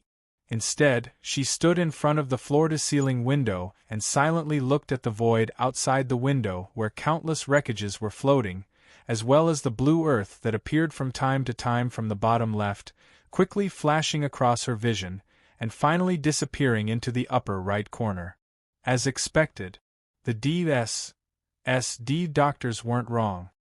Mina sighed faintly, and when she turned around again, her expression had become very serious. Now, it was Mina's turn to bring out the terms of an equal trade. Half a year, It should be me and the pillar of heaven's defenses time senses. The crisis in the X1 crack has already happened half a year ago. On a certain day half a year ago, a magnetic field vibration caused by an unknown phenomenon suddenly occurred in the area at the front of the X1 crack where the DSSD is located. I'm not too sure what happened. Mina glanced at Ray Minkai and continued. But the moment the crisis broke out, the Earth Alliance's patrol fleet around the X1 crack was sunk in an instant. In an instant. Ray Minkai was a little surprised. According to the records on the Minerva, the Earth Alliance's patrol fleet was not instantly destroyed. Yes. In an instant. After the crisis completely broke out, the Earth Alliance at the Moon base found a clue from the last communication of the destroyed fleet. Those patrol fleets were wiped out by the alien insect army that rushed out of the X1 crack. After thinking about it, Mina decided to change the name of those alien insects. From the information I've gathered, after those betas wiped out the Earth Alliance's space fleet around the X1 crack, they broke into Earth's atmosphere at the fastest speed and landed in Africa, Central America, and the east of the Mediterranean within 24 hours. In the following 24 hours, large-scale and tragic battles occurred in the areas where the betas landed. In a short period of time, the number of casualties, including local civilians, rose sharply. Did the Earth Alliance take any measures? Ray Minkai was very clear about the results of the beta's landing. However, this was not the world where the MUVs existed, but a future world where human technology was more advanced than the MUVs. However, the answer surprised Ray Minkai. The Earth Alliance station there was completely wiped out. Central Africa fell 72 hours after the betas landed, and Central America fell 36 hours after the betas landed. As for the betas landing force east of the Mediterranean, they were cleared out by the East Asian Federation and the local Eurasian Federation garrison with overwhelming firepower as soon as they reacted. In the end, the Eurasian Federation lost the African region and the Victoria spaceport, as well as the Central American region, causing North and South America to lose contact. Ray Minkai's conclusion was not confirmed by Mina. No. The situation is worse than you think. Mina stretched out her finger and drew a few lines on the table. This is the African region of the Eurasian Federation. Before I and the Pillar of Heaven were involved in the accident, the entire region had already fallen. The situation in America is similar. Except for North America, where the Atlantic Federation is located, the central and southern parts of America have all fallen. And the Beta Army that captured the African region also tried to cross the Suez Canal and break into Central Asia, but they were once again stopped by the East Asian Federation and the local garrison, and they failed to succeed. Watching and listening to Mina tell him the information she had one by one, Ray Minkai gradually outlined a war situation map in his mind. In the big picture, the humans in this world were indeed doing better than the MUVs. Although they had lost the territory of 2 continents, the core area of human civilization was firmly in the hands of humans and had not been lost. After pondering for a moment, Ray Minkai set his eyes on a blueprint that he had never heard of. What about plant? Earth has already suffered such a disaster. Zaft, no. Ray Minkai shook his head and focused his attention on another place, another person. This was also the name he heard from Mina from the beginning. Gilbert Dylandal. Gilbert Dillandale, That's really an old fox. Mina smiled coldly. The beta that rushed out of the X1 rift did indeed land on Earth immediately, but there are still a considerable number of beta in the universe. While they attacked Plant, they also attacked the moon base of the Earth Alliance. Fortunately, the universe battlefield is Zaf's home ground. Although the beta is terrifying, they were also wiped out by the miniaturized Genesis and became trash floating in the universe around Plant. After a pause, the smile on Mina's face became more and more sarcastic. This is undoubtedly a great victory. Compared to the continuous loss of territory by the Earth Alliance, they had to rely on natural terrain and huge manpower and material resources to stop the BTA army on the ground. Ray Minkai said without hesitation, "I'm afraid Dylandal won't let go of this opportunity." Mina closed her eyes and was silent for a moment. This made Ray Minkai a little puzzled. But he also secretly guessed that if Dylandal really wanted to use that great victory to build momentum, then there was only one possibility. Yes. Mina spoke again. From her reopened eyes, Ray Minkai saw a trace of unwillingness and even more anger. That's right. Mina's voice gradually became cold. While the Earth Alliance was under pressure to stop the Beta army, Gilbert Dylandal, who had won a great victory against the Beta in the universe battlefield, announced a plan. In order to prevent mankind, who had just stepped into the universe and had not yet had the time to go into the deep space, from being wiped out, and for mankind to be able to continue in the future disasters and obtain more opportunities to become stronger, Gilbert Dylandal, a geneticist, announced a human optimization iteration plan called Project Destiny. Project Destiny? At this moment, Ray Minkai almost jumped up. Yes, Project Destiny. Moreover, when Gilbert Dylandal announced the implementation of Project Destiny in the name of the future of mankind, the current Prime Minister of Ob, Kari Yura Ashar, also followed suit and announced that she would become the first member of Project Destiny. You're tuning in to the Phoenix Knights YouTube channel. Don't forget to subscribe and join us on this journey to catch the most captivating stories.